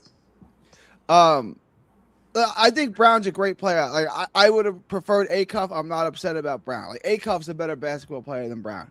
But Brown's a good. He's a good player. Like actually, he's the best player we've What about drafted. teammate? I don't know. Like there was rumors that no one likes Acuff. Like it was like the Kevin Costner movie where on draft day when like nobody went to his birthday party. Apparently, all of his teammates at the IMG Academy hated Darius Acuff. I don't know. I wasn't there. I can't comment on that. I don't know. Apparently, he's not a locker room guy, but I don't know nothing about that. What I'm saying is, okay, what do you contribute to him handling the media the way he does, the way he answers questions, the way he articulates himself in front of the cameras? How you feel about that part? You talking about MBJ? MBJ, yeah. So far, so good, right? He's clearly an intelligent kid. He's a thoughtful kid. He's a polite kid. So far, he doesn't seem like the kid that's going to be out 5 a.m. at a club doing coke with strippers. He doesn't seem like that kind of kid. I would hope not. Yeah. Well, look, if you're 19 years old, I give you $10 million. You might do something crazy, right? You might. Yeah. See, and the thing is, that's my thing. I don't want him hanging with Jose Alvarado. You know, I know both of them Puerto Rican. You know what I mean? I don't need that. You know what I'm saying? I don't need him having wild nights going into Spanish Harlem. You know, chilling with Cat. You know what I'm saying? I don't want him chilling with Cat for other reasons too. Yeah, you know what I mean? Like, exactly. You know what I mean? Because it's got to be nefarious. You only try to recruit him to your team. You know what I mean? So again, I just want him to, keep it straight, stay the course. And I think he could do that. I pulled up a video with him and Diego. They was together, so he's getting along with his teammates. You know what I'm saying? And I feel like he's taking a leadership role. I feel like the Nets gave the opportunity for Diego to be the leader, and I think he is a voice in the locker room. But he's not the point guard, and I think that holds like just a regular thing in the locker room. You just kind of like sometimes expect the point guard to be the leader, even though in the NBA it's kind of like who's the superstar, but maybe the guy that's the superstar isn't the most vocal or the best being vocal or the best vocal leader. You know what I'm saying? But I'm saying I think Michael Brown Jr. He just got it. He got it. Whatever it is to just naturally be a leader, or whether he went to PR training, I don't know what it is exactly, but he Can I got it. say something? It just feels like he was groomed to be an NBA Bro, for player, him, bro. I mean, at 19, bro, like for him to have that is impressive. I'll be honest with you, but and to connect with the teammates is very good. But for him to be the leader, um, that 19 years old on the team is crazy. As crazy as our team has been in the last couple of years, it's kind of wild to me. But it is what it is. Mhm. And All I right. think somebody said it Yeah. perfectly earlier. Yeah, like he was groomed for this. As I was mentioning earlier as well, it felt like he'd been through all the PR training since he was like 10. He had like 9 years of PR training that's perfectly groomed for Right. now. Like he was literally groomed to be a star in this league. For They was sure. For hoping, sure. like, hey, we think you're gonna be we think you're gonna do something. You're gonna become an NBA. We already know you're gonna become an NBA player, but we think you're going to be something even more Yeah, special. we got And it. that's We what got it it. seems Yeah, like. I think they was preparing him to be with the professionalism, Mayor? right away. I think first off, him teaching Diego how to dribble, bro, like, and you didn't even play a fucking game is crazy. Um, Mm-hmm. That was tough. I, I don't even know how I feel about that, bro. I wait till I see the results when the season. I'm ready for the season to start. To be honest with you, Yeah, but of course. We got realistically, it's bro, Saturday, it's Wednesday, right? It's Thursday right now, bro. We talking 48 hours. We finna see them play basketball. I would say this last thing before I pass the ball. Realistically, I think that when we went through the draft last year, we talked about how the Flappers Five was mostly connection players. I think they finally found a connection, and I think Mikel Randall, like, and then how this lineup is going to shape out. I think the connection we starting to find that connection a little by little. Yeah, now I'm It's with you, definitely bro. a synergy. Yeah, look. Shout out to Gary. Like I said, Gary on the panel. Again, Gary, talk to us, man. Just what you think about Mo Wagner, man? What's going on with that, man? I mean, it's no shade at Mo Wagner. He's a fine player. Let's see how healthy he is. Keon Ellis, I like the signing. I think Keon's a good player. He's a good 3-and-D guy, good point of attack defender. Like, he's a good player. He's a good. This is our off season. Like, with all our cap space, with all the losing, with Gary, all what the. was you looking for? I wanted Jalen Brown. Why didn't we get Jalen Brown? Right. Why Talk to would us. we? Because he's a superstar. We don't have anyone But that good means on you our got to team. put a roster around him, right? You gotta give him a 4-year contract. You know, Sean Marks ain't doing that. So we're You got never to going to put a be good. roster around. You got to put a roster around him. You do know that, Sometimes right? you just got to use a boxing analogy. Sometimes you just got to let your hands go. If you let your hands go, something good might happen. If you That's sit not how there, the NBA works. You know it's that. got Washington's doing it. Let's see if it works for Washington, right? Like, I don't Mm-hmm. know. Like, how long do you want to be the worst team in basketball? How long do you want to be a laughing Hey, stock? Gary, real quick. Bro, How long do you want to do this? Can I say this? Let me say but this you real got quick. Milwaukee. Can I Hold say on, this real Gary, quick? Gary. I mean, Oh let Leaf and Range Rover. Yo, Let Gary and Range Rover go back. Like, let them talk, cause I didn't hear from yo, Range Rover. Yeah, he just joined the yo, panel. can you hear me? Yeah, Go ahead, loud and clear. Notorious. No, I just wanted to say this real quick, y'all, for y'all get into it. I agree with Gary, and I said the same thing. Listen, it worked for the Knicks. We laughed when the Knicks signed Jalen Brunson, but you know what? I ain't He laugh. wound up leading them to a championship last year. Yeah, Look how many nah, I ain't people laugh. laughed at that signing. They took a chance on him, and it worked out.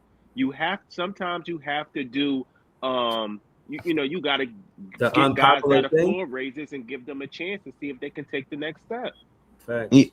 you just know that's not Sean's MO, Joey. And to Gary's point, like this is what Marks has done. He signs guys to cheap contracts. But if Michael and Yegor are the future, you got to pay them eventually. You can't just, settle down the minutes and say, you got to take what I'm going to give you. That's not how this works. You got to pay a price to be a great team in the NBA.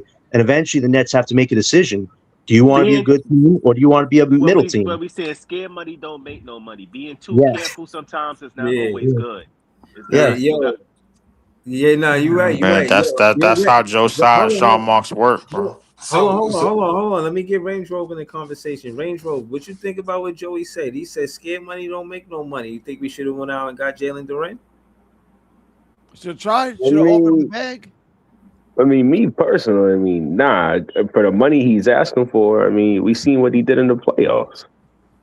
But the argument can be made that the Pistons didn't necessarily utilize him to the best of his ability.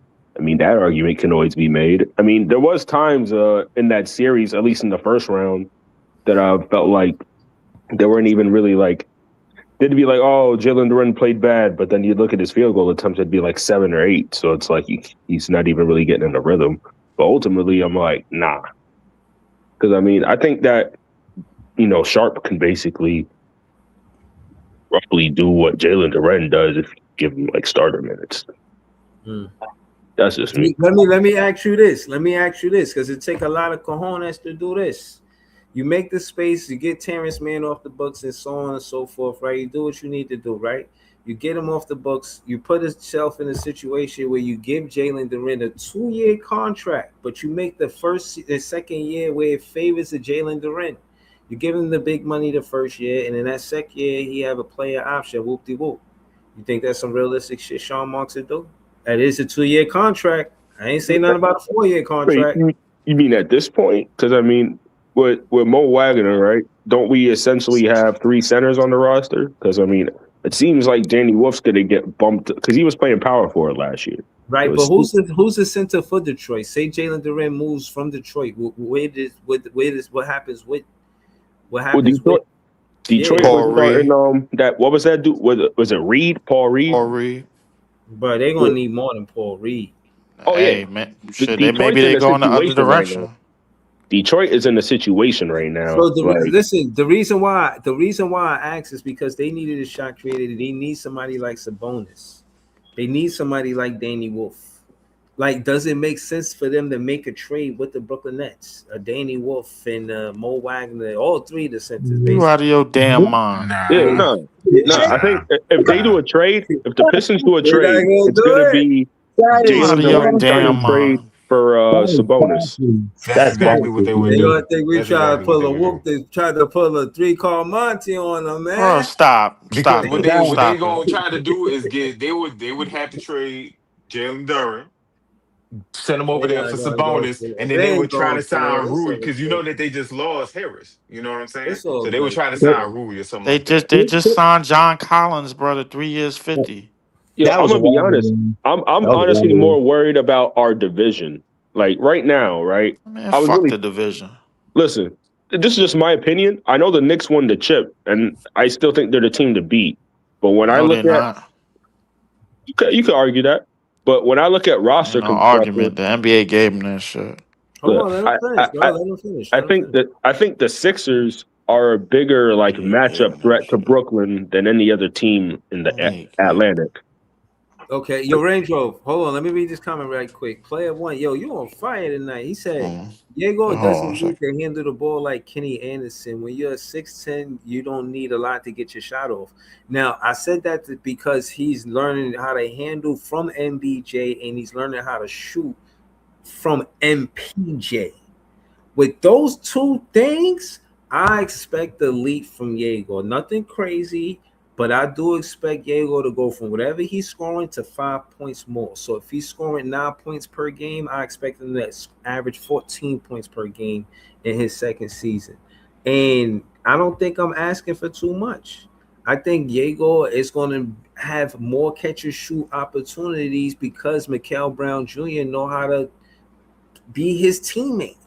Like and again, I want to start having this conversation not in the individual sense going forward. Just look at them like a duo, the same way you Curry and Clay. Not to say they're going to reach that plateau, but to say that they are or that level, but to say that they're going to be looked at as teammates. Look at them as a duo, and I'm saying this duo Give them 2 years together. Give them this year and the next year before y'all feel faint in confidence about them. I'm backing them 100% for these next 2 years. If they don't show me in this next 2 years, y'all can say, yo, Breezy, you was wrong. But I'm gonna stand on that. I'm gonna say that, yeah, I feel like they gonna be a good duo. I'm paying attention to them as a duo, not just individually. That's what I'm telling you. I'm paying attention to what our starting five as a five can do. That's what I'm paying attention to, and who's gonna run Jordy's system the best between which five is gonna run Jordy's system the best. If they allow Jordy to play the shit that I suggested, which is basically the fucking smartest thing anything anybody could do anyway, then that's pretty much like putting all your cards on the table and basically going for the gusto and saying, yo, we gonna go all in on spacing and shooting and potential. Like all of these players are capable, but none of them are gonna reach outside of MPJ shooting. None of them are gonna reach the level of being a lead at something until they are on the court in them situations. Listen, I'm with Gary, but I don't think we would have got Jalen Brown. I think that was far fetched. But however, I still think we need some floor raisers on this team. And if the Nets don't go out and get Trey Murphy, it's going to be criminal. I'm telling you, if somebody gets Trey Murphy for like one first rounder or something, or two second rounders, I'm gonna lose my fucking So hold mind. on, let Okay. So if I got hold on, time out. Let Notorious and Gary have that conversation. Like Like Notorious, said Trey Murphy. I mean, Gary, you heard what Notorious said. Do you think Trey Murphy that important to the Brooklyn Nets? How you feel? I would love to get Trey Murphy. I mean, we got 15 guards. None of them are as good as Trey Murphy. A backcourt of Murphy and Michael Brown Jr. Now you got something. Like now you're building something. Like right now we have nothing. Right now we have a bunch of spare parts, and we could have got. They got him for Paul George, which is to say they got him for an expiring contract. If we would have offered a Michael Porter Jr. and one first rounder, we would have got Brown. Mm-hmm. How do you I feel about mean, people saying he wouldn't have came here because of Psy and all of that, and he doesn't like Psy? Do you think that's a thing, Gary? I don't know nothing about that. I mean, I know he's kind of a aloof guy. I know he's different. Like, and I don't even mean that in a bad way. Like he marches to the beat of his own drum. Like I think when push comes to shove, he's gonna play, right? Like, what is he gonna retire at 30 years old? You know what I'm saying? Like he's gonna play. Yeah, mm-hmm. I just like Trey Murphy better, and I wouldn't even. I mean, I see the thing about Trey Murphy is you could play him at the two or the three. I like Mm-hmm. him because he's on a team friendly contract. Um, Mm-hmm. he's not that much. I mean, you look at him and MPJ's numbers; they're pretty identical. I mean, MPJ's a little better, but Trey Murphy is more efficient. Um, he played less minutes than MPJ as well. But I just think So he fits our team, and I think he's somebody that can grow with our young core and possibly take that next step. You yeah, have to take chances on guys who you think can take the next yo, step. Notorious. What I'm saying is, I don't remember nobody talking about the Nets like this. Nobody was talking about we gonna shock the world. Like Notorious, who was doing this, bro? Nobody was doing this shit for us, bro. Nobody was repping us like MBJ, bro. MBJ as a rookie repping us like Jared Dudley was repping us. Remember Jared Dudley? Remember Jared Dudley on it? Yeah, Jared Dudley was ready to fight for being the Nets, bro. He was yeah, happy, because bro. that's because we never really had a Yo, homegrown guy Jared since Dudley then was in our Brooklyn. enforcer, bro. If anybody cared about the Nets, it was Jared Dudley. You heard? Listen, I'm not even trying to get the Nets to go out there and spend crazy money and try to contend. I just want Marks to improve the roster around the edges, make us a little bit better, get a couple of floor raisers to run with these rookies, have them grow together, see if you got something. That's it. Right. That's it, bro. Right. I don't think that's asking for much, but that's just me. We ain't so asking for much. We not asking for much. Why you if I want it can like that? I Like, just what think you he's got? being too 27 million careful cap though. space?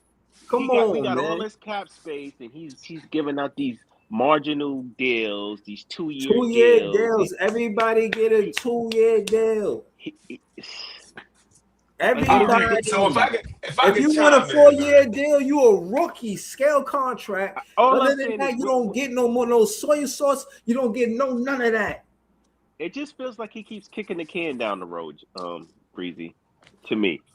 Okay, With so this If flexibility hold bullshit. on. Let me ask y'all because y'all mentioned Jalen Durant, him not being a playoff riser in that's playoffs. Does that impact the decision making in the front office? Y'all think? You think that's why they ain't go for Jalen Durant? Probably. I mean, look, you got to Do understand, we right? care about him being a playoff riser, or we should get him anyway? I mean, you got to understand. He's 22. Y'all were going to pay him MPJ money to I do would what have paid exactly? probably. I ain't gonna lie. So look, he knew what it was. Like he shot himself in the foot this playoff. Like he got look, it was like okay, the first round, Wendell Carter, he's also kind of a big, strong center, so they were like, okay. But then even in the Cavs series, he wasn't really doing anything. So Yeah, like, but how do you feel about people who say, yeah, well, he's still young, and you know what, the guy's still a walking double double at the end of the day. That's what I was So about to say, bro. yeah, he's still a walking double double, but it's like how much more look, because essentially if you pay him that money, you're hoping that he reaches a certain level. So you got to use foresight when you assess his game to be like, do I really think he's going to get to that level? But What is see, it? hold on. And another I, thing is, why would you pay a player who can't create their own shot? You gonna pay them all that money and they can't create their own shot? Even well, I with mean, the whole thing with Rudy Gobert, he's the great stellar on defense, but because he can't create his own shot, do you think that's part of the reason why they can't get past the Western Conference Finals? Like, what if Rudy could create his own shot? well, And my question, Dr. Ken, so I'm at or Range Rover, whoever on the panel want to answer. Are franchises are becoming hesitant. Franchises becoming hesitant on paying players who can't create their own shot. Like, you need somebody to get you a bucket, so why I'm gonna pay you the max? Like, well, actually, it I don't depends think on it's about creating their own shot though. I don't yeah, even think it's actually, about just creating your own shot. you know what, it depends. the what's max, interesting bro. about this Like, Knicks that's what trip? I'm saying. It's not about getting paid. I'm talking about getting paid. Jalen Durant don't just want to get paid. He want to get paid the max. The whole thing with Walker If that Kessler, they had some issues because they could have made that work if Breezy, they wanted to. You know what I'm it saying? But depends though, because if that was the case, Rudy Gobert wouldn't have got paid. Listen, exactly. if you could do other things elite, you're going to get paid as a big man. If you could play defense, if you could rebound, Okay. that's more important than creating your own shot. Now, if you like a unicorn and you can create your own shot and stretch the floor, then you want some unicorn shit. No, but But what I'm saying is, I know they can get paid, but he not asking to get paid. He asking to get paid the max. He Look, like, yo, you know what I'm saying? yeah, but Walker Kessler just got paid the max, didn't he? He didn't want it. He didn't get the max. He got 130 million. Yeah, it's a great. It's a great. But it It's won't great. But the max though. what I'm saying is, he got that because Utah didn't. They didn't want to keep him. They could have made that work if they No, wanted to. listen, I They didn't want understand to the keep him. argument of not paying Durant. I get both sides of it. It's like, look, So listen, what? you didn't Okay, show so up in tell the me why. Tell me why not then? Why would you say we shouldn't? because like Range Rose said, it's like, listen, if I'm gonna pay somebody that type of money, they gotta hit on all wickets. Like, you gotta be able to get your own food. You feel what I'm saying? On top of Mhm. being a dominant big man, rebounding and playing defense. You know what I'm saying? So Right. I mean, honestly, if you bro, giving that, this if you Knicks give us chip ruined a lot of stuff, bro. Because unlike a lot of other chips, because the best player on the Knicks is somebody who took a pay cut, there was articles coming out after they won the chip where there was like GMs and owners going up to the like players saying, "Hey, Jalen Brunson just right, took a cut and but got a chip. Like, what are you going to do?" So Mm. there's like two. There's that aspect, but then there's also the business. The business of right. basketball. You're gonna have to. People are gonna get paid regardless, So in a sense. But there's so also the market. I like I said, and the other side of the Jalen Durant thing is like, listen, he's still a walking double double. The dude is still young. He Mm. still got a lot. We still think it's some more growth there. So I get it. You feel what I'm saying? I get both sides of the argument with him not showing up in the playoffs and people saying he can't get his own food. Then I see the other side where people saying he's still young, he's still a walking double double, it's still some growth there. I get it. So I mean, it is what it is. But I wouldn't give him that money though, me personally. Yo, me personally, I feel like, yeah, the whole thing with him not being able to create his own shot, us having Danny Wolf, never seeing him become a star seeder, not basically you stifling his potential to say that he could be this or that. You would never know his ceiling or how good he could be because you get a Jalen Duren. So I will be hesitant knowing that. Not to say Danny Wolf going to be so amazing, but at the end of the day, you know, you don't want to be. You've been with 2-year contracts the entire time, and you staying with that. And you know, getting a Jalen Duren, he won a 4-year contract, and I think What is the max for him? 180 mil, 200 million? I think the way maxes go is like the team that you're on can offer you the most money. Mm-hmm. So the Pistons can offer him, I think, upwards of 200 plus million. Yeah, but he tripping. But if he goes to another team, I think the most they can offer him is like maybe 180 or something like that. Yeah, it's about 175, 180. Yeah, the most he could get.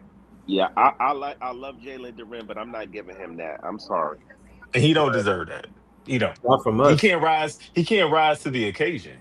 Mm-hmm. I think that if you're gonna get that max, you got to have some kind of dog in you, right? As everybody has said, in some sort of form or fashion, either A, you can go get your own food, or B, you know what I'm saying, you have an elite skill that'll always be present when needed and necessary. We literally seen him shrink in the playoffs to the point where it was like, yo, dog, Paul Reed, get out here right now, save us right now, because exactly. Our young star, our young all NBA star is leading us to pure destruction. So, you know, hey, he don't deserve none of that money. He need to, if anything, I think he'll get a good contract. He deserves to he should go ahead and say, he can go ahead and say, like, yeah, he gonna get paid. I think I wouldn't be surprised if he got 25 million. Like, if you got 25 million or something like that, all right, go ahead and take that 25, 28 million or whatever like that. Go ahead and take that 25, 28 million for 3 years, build yourself up, get better, and then go ahead and get your max, man. Because you ain't ready for that max right now. Because then you're gonna end up looking like I don't know. I don't even know who's the last person to get a max that looks silly. Like, but Westbrook. Look, but just think about that. De'Aaron Fox. Right. Fox. All right, Fox. There you go. Right. You're going to end up looking like Fox. And it's going to ruin your career, dog. You got Macho from Jersey say give Durant 3 years, 100 mil. You would do that, Gary? I would do that again. I would do that. Durant 3 years, 100 mil. Would you do that? Oh, easy. Yeah, I would do that. That's light money too. Yeah, 100%. I still think he could get something like around what Kessler got, 130. I think that's fair.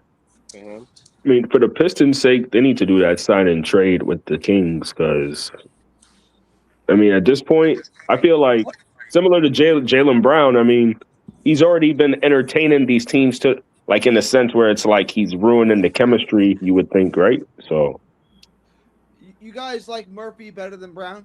You'd rather have Murphy than Brown? Yes. No the contract and the fit, I would. Me personally, go get Murphy then. Like, what? You got all these picks stashed up. Go get Murphy.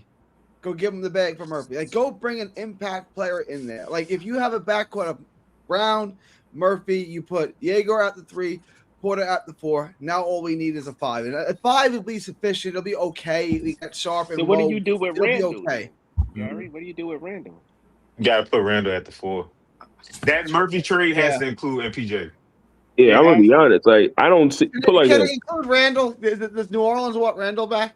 You want Randall? I'm pretty sure if Brooklyn gets Murphy, I'm pretty sure MPJ would probably be sent. And MPJ is gonna be on that in that trade. How much more would we? What if I gave you Porter and Terrence Mann. And a first. Terrence Mann on that trade block, that story is funny as hell. He was on mute, so he came off mute. If that trade happens, I'm pretty sure it would only be MPJ going out because doesn't It's Brooklyn too much already have like salary. all the Yeah, roster it's too spots? much salary on our Yeah, end. it's too much They would have salary to on our add. end They as would well have Too too. to. much salary, They would right? Yeah. have So to add. Porter for Murphy, you guys would do that? They would still Porter for probably have to Murphy. add because They would Porter have to makes add more somebody money. else here They would because have to Murphy add only another made player. 25 million, right, or something like that, You like would have to 25, Yeah. take 28 back million. another player. 25 Yeah, or So it's 30? like a $15 million difference between salaries or something like All right, that. so you throw in another player. I gotta look at their roster. I'll throw in a first. You throw in another player, and we'll call it even. you probably had Who's to have to do like a 3-team trade or something just to really make it neat. Bro, I Let me don't. see. Let me. I see y'all want Trey Murphy, but my thing is, I gotta say this because I don't want to. I see I'm kind of like 1v20 right now. Hey, Bro, somebody I feel said like Dennis Mil- I feel like Michael Porter Jr. did so well, and next year he come off his contract. We just let him stay until next year and just don't resign him. Like he did so well. Like let him continue to do well. He was the one telling on the podcast, road tripping. He was like, "Yo, I take a lot of tough shots because I don't have a point guard to give me open shots." Now he got a point guard in the MPJ. I'm not trying to trade MPJ because he asked for a point guard and we got one.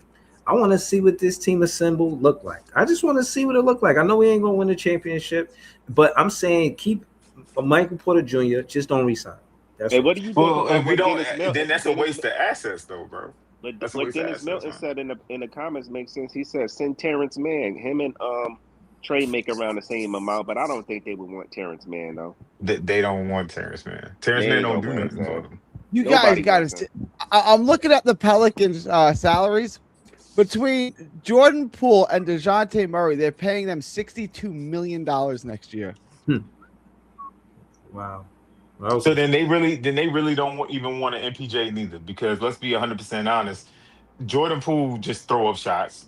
MPJ is going to throw up shots. Well, look, Dejounte Murray won't do that, bro. You know what I'm look, I saying? said this Like, on Twitter. I said this on Twitter earlier. I was like, the difference between Trey Murphy and MPJ is Trey Murphy's over there in New Orleans. He's like, what, the number 2, the number 3? You send MPJ to New Orleans, he'll be the number 1 from day one. Zion already knows what it is. So it is what it is. I don't know. I feel like people think Michael Porter is so much better, but we have to understand Michael Porter Jr. had the green light on a tanking team. Trey is playing behind people in New Orleans. You know what I mean? So it's a difference. Like it's two different Yeah. roles, And if and the numbers aren't that Zion will big play different. behind MPJ in New Orleans. So it is what it is. So no, you he would think not. MPJ would No, be the he's number not. one option over MPJ is Zion? playing small. He playing small forward, and then Zion playing 4. There's no way that Zion is not playing. Is not starting on that Oh, team. no. I'm not saying that. No, they're going to start together. I'm talking about as far as the hierarchy.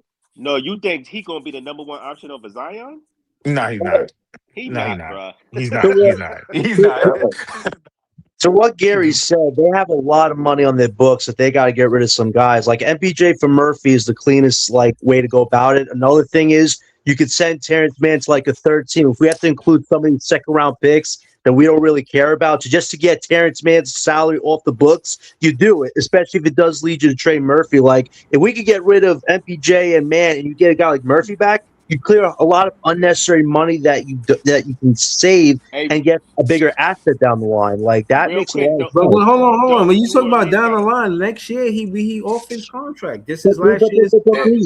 Breeze, you got to remember this too. If we do get Trey Murphy and still have MPJ, that means Michael Brown goes to the bench. I've seen lineups where Trey Murphy would be in our backcourt and Michael wouldn't even start. So how does that make sense? Keeping MPJ and Wait, going but to who's the Nah, start? bench? Michael Wait, still start. and who's Michael starting still over start. Michael Brown Jr.? I had to What are we recap talking Michael about? still 18 games. start. We only won 20. You think I'm trying to do all of that just so Mikal come off of the bench?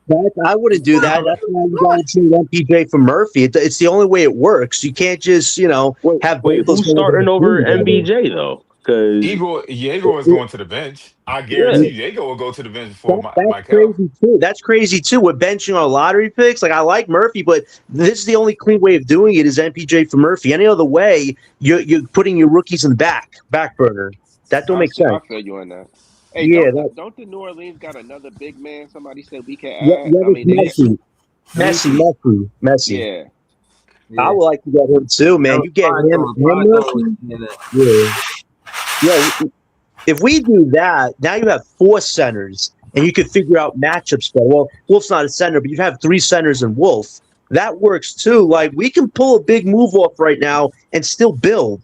But Hey, Marks has to do it. He's on the Right. clock right So now to make a Right. So move. hold on. This so is if I what could, this. Hold on. all Look. right. When you look at the roster, right? When you talk about big moves, where we the strongest and where we the weakest? Like, because my thing is, well, Mikael Brown Jr., Nolan Traore, Ben Sarav, I don't think that's the weakest position. Diego Domingue, Keon Ellis, Terrence Mann. We need Terrence Mann out of here, man. I ain't gonna lie to you, man. But I don't think Drake Powell is a 3. I think he a 2. I think you put him at the 3, get and put him in the third string 2 guard, and you could keep Keon Ellis at the, you know what I mean, the second string 2 guard if that's what y'all want to do. Drake But you Powell's a get Terrence 2-3 Mann out of there and you get a third, get another small forward, and you make that Joshua Jefferson. Why Joshua Jefferson a power forward? He's a because small he forward. is. The He's nigga a like power 6'9", forward. So yeah, 250. he a powerful. He a He's powerful. 6'9", Okay. Powerful. 250, Breeze. Okay. All right. But I'll be honest with you. I'm looking at this whole depth chart, and hey, brother, I've been a Nets fan since 2001 with Jason Kidd and everything like that. I think we're weak at every single position, bro. Outside, We I'm happy. I'm It's excited. I'm bad. excited. I'm excited for Mikel. I'm excited to see what Diego does next. Even with Randall coming and he's all NBA and what he could actually offer to our team. But let's be 100% honest right here. Besides the starters that we have, everybody else, I mean, Keon Ellis and Mo Wagner and maybe we're Wolf, everybody we're else, I don't even know if they make an NBA team, bro. we're I really very don't. weak. We're very weak at center, but really we have 7 to 8 guards on this team. We have to minimize that. Look at I this think though. 3 I of the personally guys we drafted last year aren't even in the rotation. Like Like Sarav, they're not, they ain't Powell, here. and Wolf aren't even in the rotation. Like, what are we doing here? This team is Yo, a I think disaster. I Marks is think burning no, the Drake. no, no. bridge. They probably got Drake Powell Also, at the 3. yeah, I, yeah, Brooklyn LM on the panel. Yo, Brooklyn LM, talk to us, bro. What you said about Drake Powell at the 3? they probably put him at the. They're probably putting him there because he had a growth spurt and he gained more. He put on more muscle. If he's Okay. 6'7", if he's 6'7" now, which it looks like he is, I don't mind it. I mean, most of the threes in the league now is they mostly 6'7". You know what I'm saying? Like I don't know. I think we come from the days of putting most of the 6'10" dudes is at the 4 now.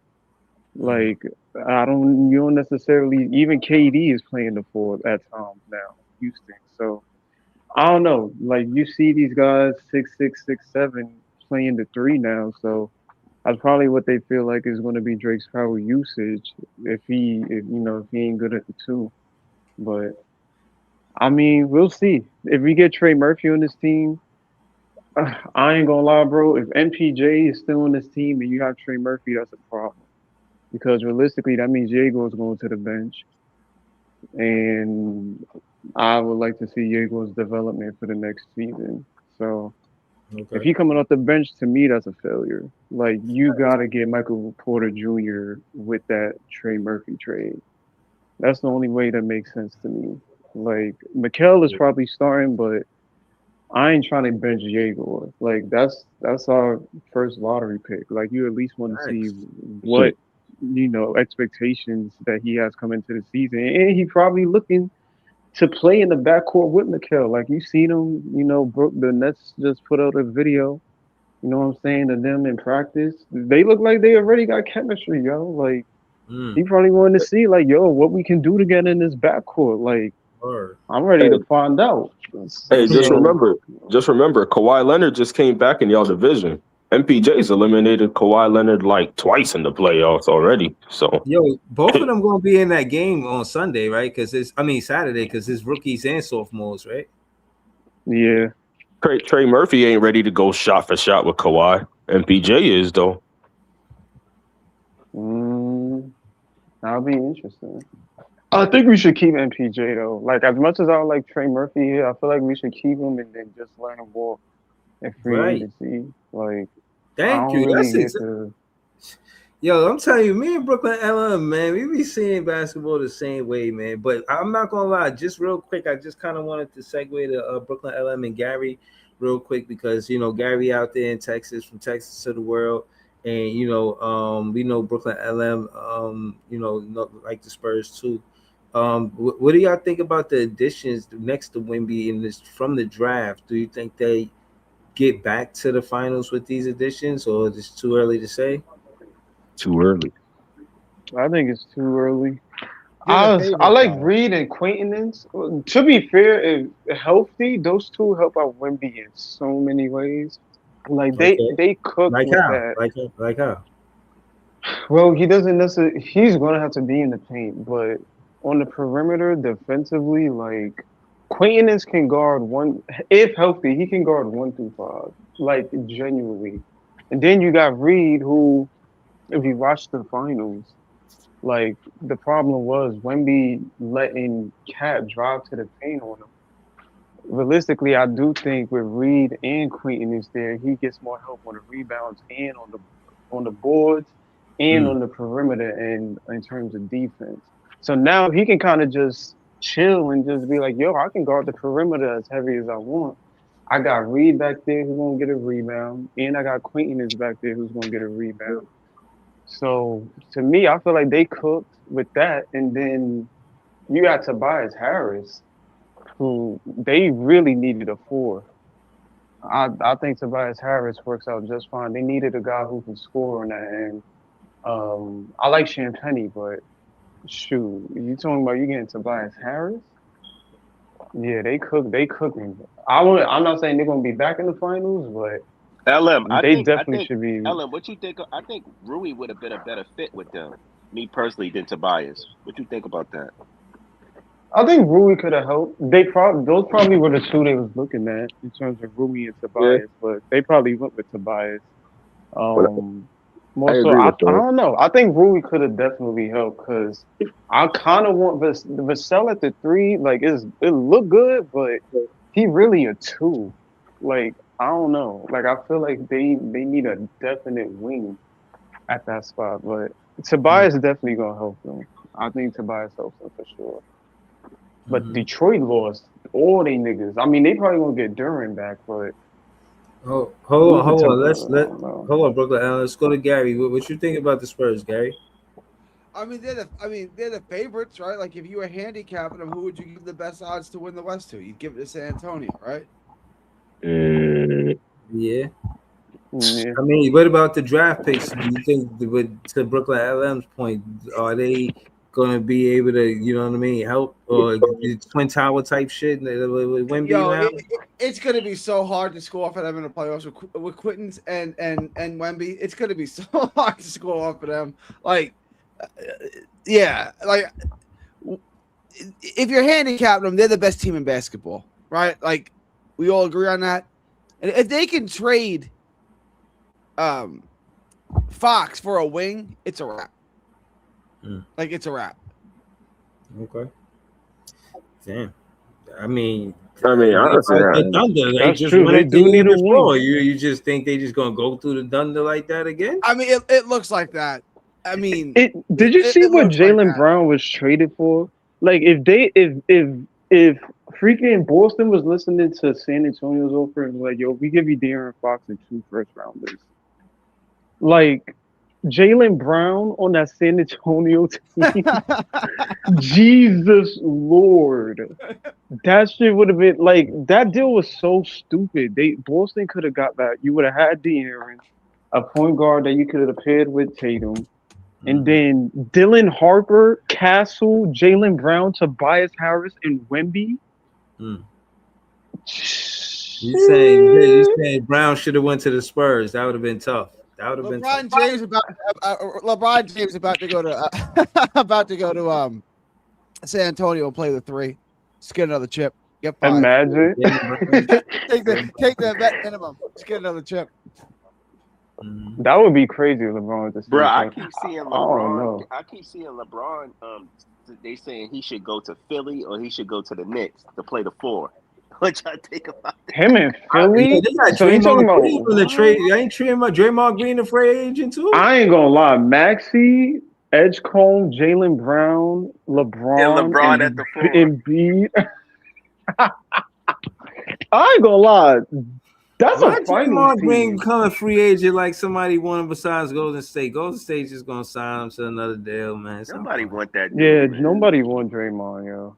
I don't Honestly, know. I mean, he declined, but they tried to do that deal with LeBron and AD and team up. Them dumbass niggas signed for Zingers, knowing that they wouldn't have the cap space to sign AD or LeBron. Nah, they ain't So want that. They ain't want that injury prone type shit. And then Porzingis was there already. He's probably building relationship. He like, yo, I live here, man. My family, I got kids. They go to school and shit, man. You wanna like they I don't think like getting traded. Players don't like getting traded, man. I heard Cam Johnson say that shit. He was like, yo, man, fans think that shit is so cool, man.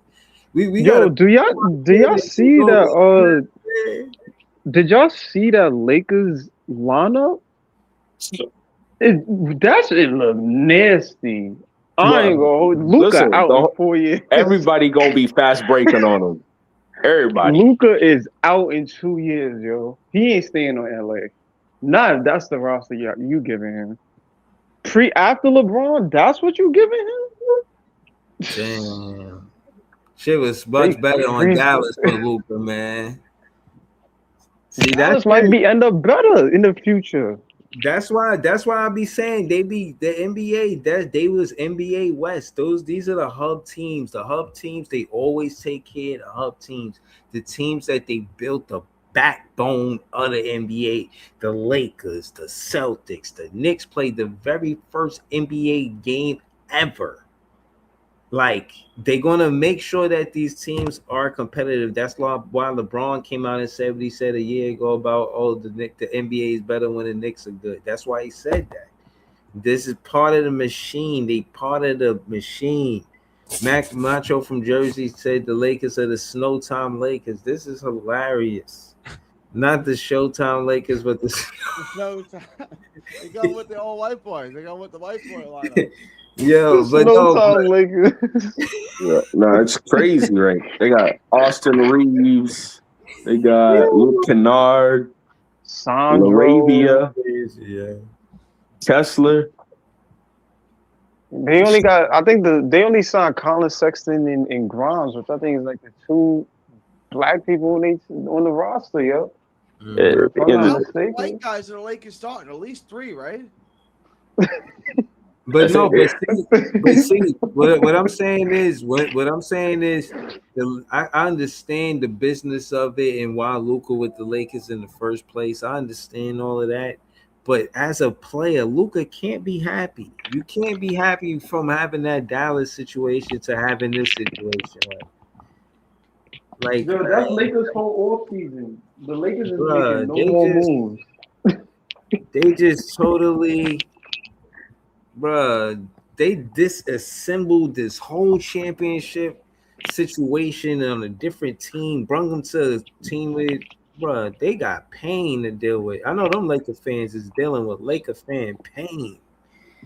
They going through it right now, bro. And after I seen that Walker Kessler contract, I'm good with him coming to Brooklyn. I definitely they can have that. So how much bread he got? Yeah, I'm good. That should make Sean Marshall like a genius because that contract, we don't even know if he's gonna be healthy or not moving I, forward for I'll him be to be honest. getting I that think money. the Clippers might be better than the Lakers right now. Mm, Nah, I I wouldn't say don't that. know. I don't I know. wouldn't say that. Nah, They got Luca. Garland. Luca They beat got the whole Clippers roster by himself. Exactly by himself. Luca could knock that out by himself. And honestly, and let Reeves be on that night too, it's a wrap. So no, I wouldn't say that. But the Clippers roster is not decimated as we thought that they would have been if you would have said, hey yo, if you would have said 3 years ago, Paul George, Kawhi Leonard, et cetera, is not going to be Zubac is not going to be on the Clippers. You would have said, "Oh shoot, they got to be in the dumps. They got to be in the gutter." But they're really not. They got Brandon Ingram, they got Garland. They got some ballers. They got Wagler, Derrick Jones Jr. I don't know. I don't. I think Nah, they they still got to kind of figure out. ass. Honestly, they kind of ass. Like we don't know what Wagner is yet. All right, so I Brooklyn guess the Lopez is Lakers a Is should do thousand Matt? better years Do then. they old. sign Matt? Do they sign Mathurin back? Like Nah, I think I he a free don't. agent. They Yeah, ain't keep Mathurin their might be out of Madrid? there. Wow. He might be out of there, yo. I ain't Um, gonna. Yeah, Clippers is kind of butt. I mean, unless Brandon Ingram can do the He impossible, better score like 30 a night. He better get cooking. Ingram will have to do the impossible, yo. With him and Garland and but, Wagler. Now but Wagler see, got a no, I was just freaking gonna say Ingram. Well, he was the number 2 pick. yeah. See, Yeah, this he what I'm was a number saying. two. He should be playing better, man. But I now, gotta what that drop does off, for y'all. Y'all be Wagler, good. though? All right. Well, I guess he in a good situation then, right? Because I mean, he'll be the starting 2 guard. Yeah, but like now that Kawhi not there, you got mad responsibility on your shoulders now to like really perform. Shit, I mean, he get a off. fifth pick, but so it should be whatever. But now it's really like, yo, I really got to add offense to this roster. I don't know, yo. Today was a crazy day in terms of trades and signings. I think an underrated one is Oubre to the Pacers. I think he gonna work out well with them. Hold on, y'all. Yeah, this a dope super chat right here. Player 1, he a moderator and a member. He said Eastern Conference, Toronto number 1, Knicks 2, 3, Indiana 4, Detroit 5, Heat 6, Boston. This is the playoff teams next What? season. This is tough. Now hold on. I just want to say first off, thank you for the super chat, Player 1, and I wanted to. This is interesting to me. I feel like I see why he's saying that Toronto could be one because of the defense. If they healthy, their defense is going to be tenacious. The Knicks, you got to put them up there. I think they toggle. Even if the Knicks aren't number 1, if Toronto number 1, I think the Knicks toggle between 1 and 2. Indiana, I don't know, man. They got to show me something. I'm going to see.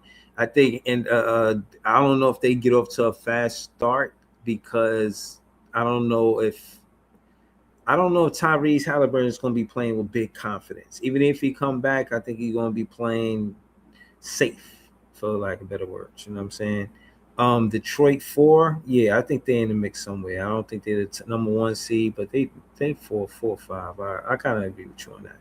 Heat 5, Giannis and Bam, they got to prove it, but I give them the benefit of the doubt with Giannis and Bam. I would 6 Boston. Yeah, they're a playoff team, but they're not the best team. Yeah, I'll give you that. Shout out to Player 1. This is dope super chat. Anybody want to agree or disagree with this super chat? Disagree. I disagree a little bit. I put Philly at 3 instead of Indiana. Yeah. I think Philly's gonna be a top with Brown there now. Mm-hmm. Yeah, I think they're gonna be a top 3 or top 4 team in the East. There's no way that you could have this list and not have Philly in the top 5, at least bare minimum top 5 in the East. What Yeah. y'all think about Player 1 in the chat saying that 76ers ain't got no bench? They Do did lose they Kelly not Oubre. have a bench? I mean, they lost Kelly Oubre. They gained a little bit of defense in Dean Wade. You know what They I'm lost saying? Quentin Grimes. They still got Quentin Grimes. Nah, they lost Nah. Quinn Grimes. Who went to the Lakers? That's tough. So they might have lost a bit of bench, but you also gain a significant score in Brown. Like I don't. Brown That is at starting least two. lineup That's at least alone. two. That's at least two play. Brown can at least score what 2 people off of their bench was scoring. You see what I'm saying? So say if they had two 12 points per game scores or 2 13 point per game scores on their bench. That's what Brown is bringing already. So, like whatever. I'll be That honest starting too. lineup So alone is hold on, gonna y'all score all agree points. that 76ers should be on this list? They should be in the Yes. Yeah. playoff team. I think Yeah, the they Sixers are the definitely biggest should. threat for Brooklyn, to be honest. Like when I just look at how they're like built, for one, like we're gonna struggle to guard Embiid. If Embiid is like actually on his shit, because you know he's kind of up and down. But if he's on his A game, That's one point of attack that's going to be hard for us to deal with. And then they have, you got two guards and freaking VJ and Maxi, who, you know what I'm saying? Well, I'm hoping that, you know what I'm saying, Mikel's mad good so that he can, like, cancel out one of them. But, he's a rookie, so you can't put too much pressure, you know what I'm saying? That McKellen Maxi matchup will be real interesting. Well, I was thinking about it. Honestly, it might really be more like Mikel versus VJ, and then Igor or whoever's the two versus Maxi. If Igor can't keep up with Maxi. Maxi's far too fast for Igor. Nigga, Diego can't even keep up with VJ. Nah, they gotta Like, he's play help far too defense on fast. Maxi. Like, Forget Yeah, like Maxi, he can't even keep up with VJ. you would have to put Ellis. You would have to put Ellis or somebody in with Maxi. It's not gonna be. Yeah, Ellis will probably have to guard Maxi or edge. I mean, look, in He starting should be lineup, you straight up can't win. ball You can't win now. every in the matchup. starting lineup, yeah. You Starting can't win lineup, every matchup Just down the deny him line. the ball altogether. Make him dribble the ball up from full court. Like, if he get the ball from there, but just in a half court setting, he just walks up there and just try to get the ball like on some cool shit. Hell no. You gotta disrupt that whole pass. Don't even let them get the ball. If they get the ball, they gotta set 2-3 back screens and backs, all type of shit like that for them to even get the ball. I think that's our best defense versus a team like the 76ers. You play ball now. Don't let them walk up court and set up this offense on half court set with Jaylen Brown, fucking DJ Edgecombe, and Maxi. Hell fucking no. If they not scoring off an easy fast break, then we playing tough defense in that half court set. That's the only way we could beat them. We can't beat them. Honestly, You got to make versus them run Philly, a half court set. You can't try to run with the 76ers, not with them three. Don't even try to run with them. versus Philly, your best defense is offense, because if you score and you make them have to like come down and like play in a set, that's when they're a little bit more like beatable. But if you're missing and then they're just getting into little easy transition stuff, then Embiid's trailing, they just give it to him for a little mid range, or he flops, gets a couple free throws, and then you're down like 5-6. You call tough. Yeah, you're right. That's gonna be tough to stop him, yo. I ain't gonna hold you. And then Jaylen Brown, if you got Jaylen Brown, he's gonna look at MPJ as fool, yo. Nigga, go right in MPJ versus the Celtics and look what he did to him last year. Like, what are you talking about here, man? So all right. So if I could do this real quick, Breezy, and it's gonna be my sign off for the night, man. So I would have to say, man, I am very disappointed in at least the direction of which this franchise has been pushing itself. Now, let me segue as to why, right? We had the assets to actually change this franchise's trajectory this summer, and we just like kind of stood pat, right? So we talk about years of stockpiling picks and swaps for like exactly this moment where the NBA is going crazy, right? Where we got a summer of stars and all NBA and all of all different ages, right? That are actually available. And the second our tanking plans kind of fell through, right? It feels like we kind of punted in a way, right? Like, we're still happy, don't get me wrong. We're still happy about what Mikal could do and what the sophomores are going to get into, right? But we kind of stood pat with our cap space and a lot of our draft capital in the league, right? Like, we had Randall. Randall fell into our lap, right? But it seems like Randall's not a direction move. He's more like a depth kind of move, right? Because when we look at all of this different movements this summer, right? We talked about using our cap space to get assets, right? Well, what were we doing when it came to like Aaron Wiggins, or what were we doing when it came to like Isaiah Joe? Like, both of them got moved for like second round picks. You know what it is with Dr. Kenzo? I look at it like they got Randall in the extended contract and it's 2 years left, and again they extend 22 tools. Like Jay-Z, I keep telling y'all, bro, 22 tools. He's going to continue to focus on 2 years because he haven't seen a superstar that he wants to commit to. He had a bad rapport with superstars. The whole thing, KD, Kyrie, and Harden, just got a bad rapport with superstars. You're not trying to commit to no 4 years to nobody until he builds relationships. And again, Maxson was here 4 years, but it was off 2 year contracts. See what I'm saying? And That was that my doesn't. sentiments exactly, Dr. Kenzo, before you got on here. It just feels like he's not, Sean Marks is really not trying to commit to nothing. He keeps kicking the can down the You know what I'm road. saying? He keeps staying pat. He's not being aggressive enough and Mm-mm. trying to take chances. We got all these So assets on this hold on. cap Just slate. stay. I just want to add to what you're saying, that Torres. So in Rain, Dr. Kenzo, he's going to miss opportunities with players that's not taking 2-year contracts. Like now, I'm not taking a 2-year contract. I'm either taking a 4-year contract and that's it. Like an example is like But Dean that's Wade. not good though, Breeze. I feel like he's trying to be too careful. Okay, so you're saying he shouldn't be loyal to a 2-year contract. He should give a No, certain I'm not saying players a some. 4-year contract. He should mix it up. I feel like yeah, some guys you put them on a prove it deal, or you know Mhm. what I mean. But it got to be a couple of deals to where you take chances on a couple of guys and see what they got, man. Like I don't know, man. But And I'm sorry, and, Dedicus. Go ahead. and I'd even go in and say, right, like today kind of stung, right? Because I think what a lot of people have said before, whether or not you like Jaylen Brown or you don't like Jaylen Brown or whatever might be the case, whether because of his actions, the streams and twitches and stuff like that, or you like him because of his on court play, we always say, hey, we're going to use our cap space when the availability rises for us to go ahead and get a player that could help to change our trajectory and not only just increase our floor, but maybe even bring in future free agents and stuff like that as well, right? Players that might want to come here. And Jaylen Brown is one of those players, and he went to Philly for nothing. He really went to Philly for nothing. Like this, you can't tell me that we could not have beaten that deal when we have more draft picks than Philly. We have more Yeah. draft picks in first round and second round draft picks than Philly. We have younger players that actually would kind of fit, Boston's curve. You feel me? Like in terms of what they're trying to get done in their times, right? And I'm not against the signings of Mo Wagner. I'm not against Keon Ellis. I think that they're fine players, right?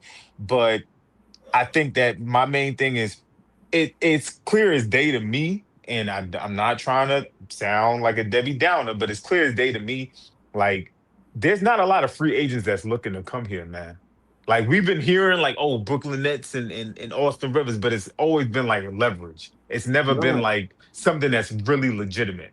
It's no, more that, so that like agents kind of putting that out in the media because they know that we have cap space. But realistically speaking, there's no smoke there whatsoever because Mo Wagner got a $18 million, a 2-year $18 million contract, which is a good contract, but who he just came off of an ACL tear. Who was paying Mo Wagner $9 million a year? He didn't play good. He didn't play good at the end of last season. no, but I think the Nets identity. We always talk about identity. I think part of it is we approve it team.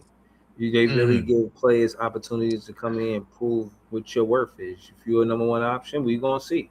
If you wanna do this, you look at Noah Clowney. You look at other games, he's just shooting bad, and they would still give him the opportunity.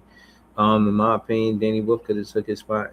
You know what I mean? But I'm saying that to say that they always gonna give opportunities, and I think it's a good thing. But we do want to have a core now. Like we got to solidify something. We can't just be We giving we players have to we have opportunities. to figure out what our direction is really going to be because right now I think we've said it time and time again. What is the Atlantic Division looking like? What is the East looking like right now? And in all honesty, we were a bottom three seed in the East Right. last year because we were tanking, especially as well too. Because we know Jordy gonna get us some wins now. So don't get me wrong. I believe in our coach wholeheartedly. But I'm starting to lose a little faith in Sean Marks because I'm not understanding what is going on here and why we have to be oh so careful. Because in all honesty, I feel like Sangoon or Alfred Sangoon or something like that. I feel like he Mm. could become available tomorrow Mm. and we would not pull the trigger. I feel like I'm I gonna feel like we keep would it. just sit on our hands. Nah. That's it. I'm gonna keep it real with you. I'm gonna end the show too because I'm getting tired. But what I will say is, I might start the next show with if we should go after Sangoon because us getting Sangoon would change everything. You know what I'm It should saying? change everything. That's interesting, man. That might be in the title next episode. I ain't even gonna lie to you, man. Shout out to that Dr. Kenzo. Cause yeah, that's fire. Shout out to all the Nets fans, man. You already know what it is, man. Shout out to Notorious, shout out to CJ, shout out to Dr. Kenzo, shout out to Range Rover, shout out to everything Brooklyn Nets John, shout out to Leaf, shout out to everybody that was on the panel tonight. Shout out to CJ. Shout out to Brooklyn LM, you know what I'm saying? Shout out to the whole chat. Dennis Milton, JDJ, Big Homie, stay solid. I see you, Rudy Poo, but I disagree with that comment. Shout out to Jamal Franchise. You know what I'm saying? Shout out to Ayan Sina. Shout out to Player One. Yeah, Player One, you was cooking tonight. I ain't even gonna lie to you, bro. Shout out to Macho from Jersey. Shout out to RC the man. You know, shout to Alton Rowe. Shout to Dennis Milton. Big Homie Stay Solid. Hedge Rock. Kurt the Flirt. I be loving these names, man. It be some interesting shit, yeah. What else? What else? I want to make sure I ain't forgetting nobody. Bill Johnson. Is that everybody? Oh, JD. Shout out to JD.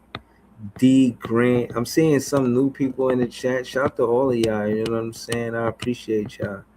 I'm eventually get to y'all comments. Shout out to Gary for pulling up. Shout out to Weekly Devotional. Shout out to Shua Levy. Shout out to Zay Mula. David Lee. Jamal Robinson. Shout out to all the new people joining the chat, man. Shout out to Keyshawn. Yeah, man. Y'all really helping the show become better. You know, y'all putting a lot of quality stuff in the content wise in the chat. Li Jersey from Brooklyn. Damn, I was going to end the show, man. He said we're getting either Anthony Edwards or Paulo Banchero next summer. That's tough. Yo, that's some real shit right there. Shout out to Beeman Boy.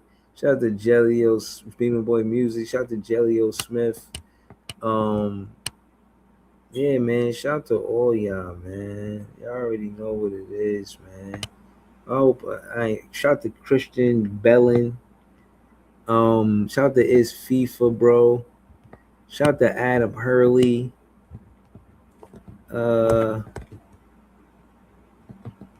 Yo, man, we gotta keep our head up, Adam Hurley, man. We can't don't be like that, man. Shout out to Swaba. He said Danny Wilkes should be starting center. I don't think people are realizing how good he actually is. That's what's up. Word. That's what's up. Yeah, man. Shout out to Daniel Berry Sports Highlight. Shout out to everybody that sent the super chat.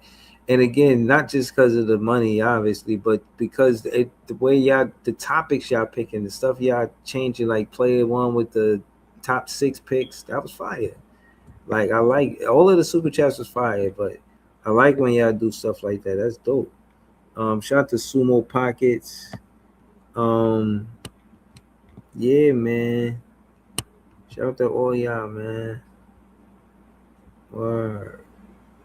Yeah, nah, seriously. Sumo Pocket sent the super chat. That was fire. I appreciate you. Shout out. I see you, Harlem. You know I disagree with you all the time, but I see you. I appreciate you being in the chat. Shout out to all y'all, man. Thank y'all for tuning in, man. Shout out to Timothy Smoothery. He said, shout out to y'all pulling up to the spaces earlier. Shit was crazy. LOL.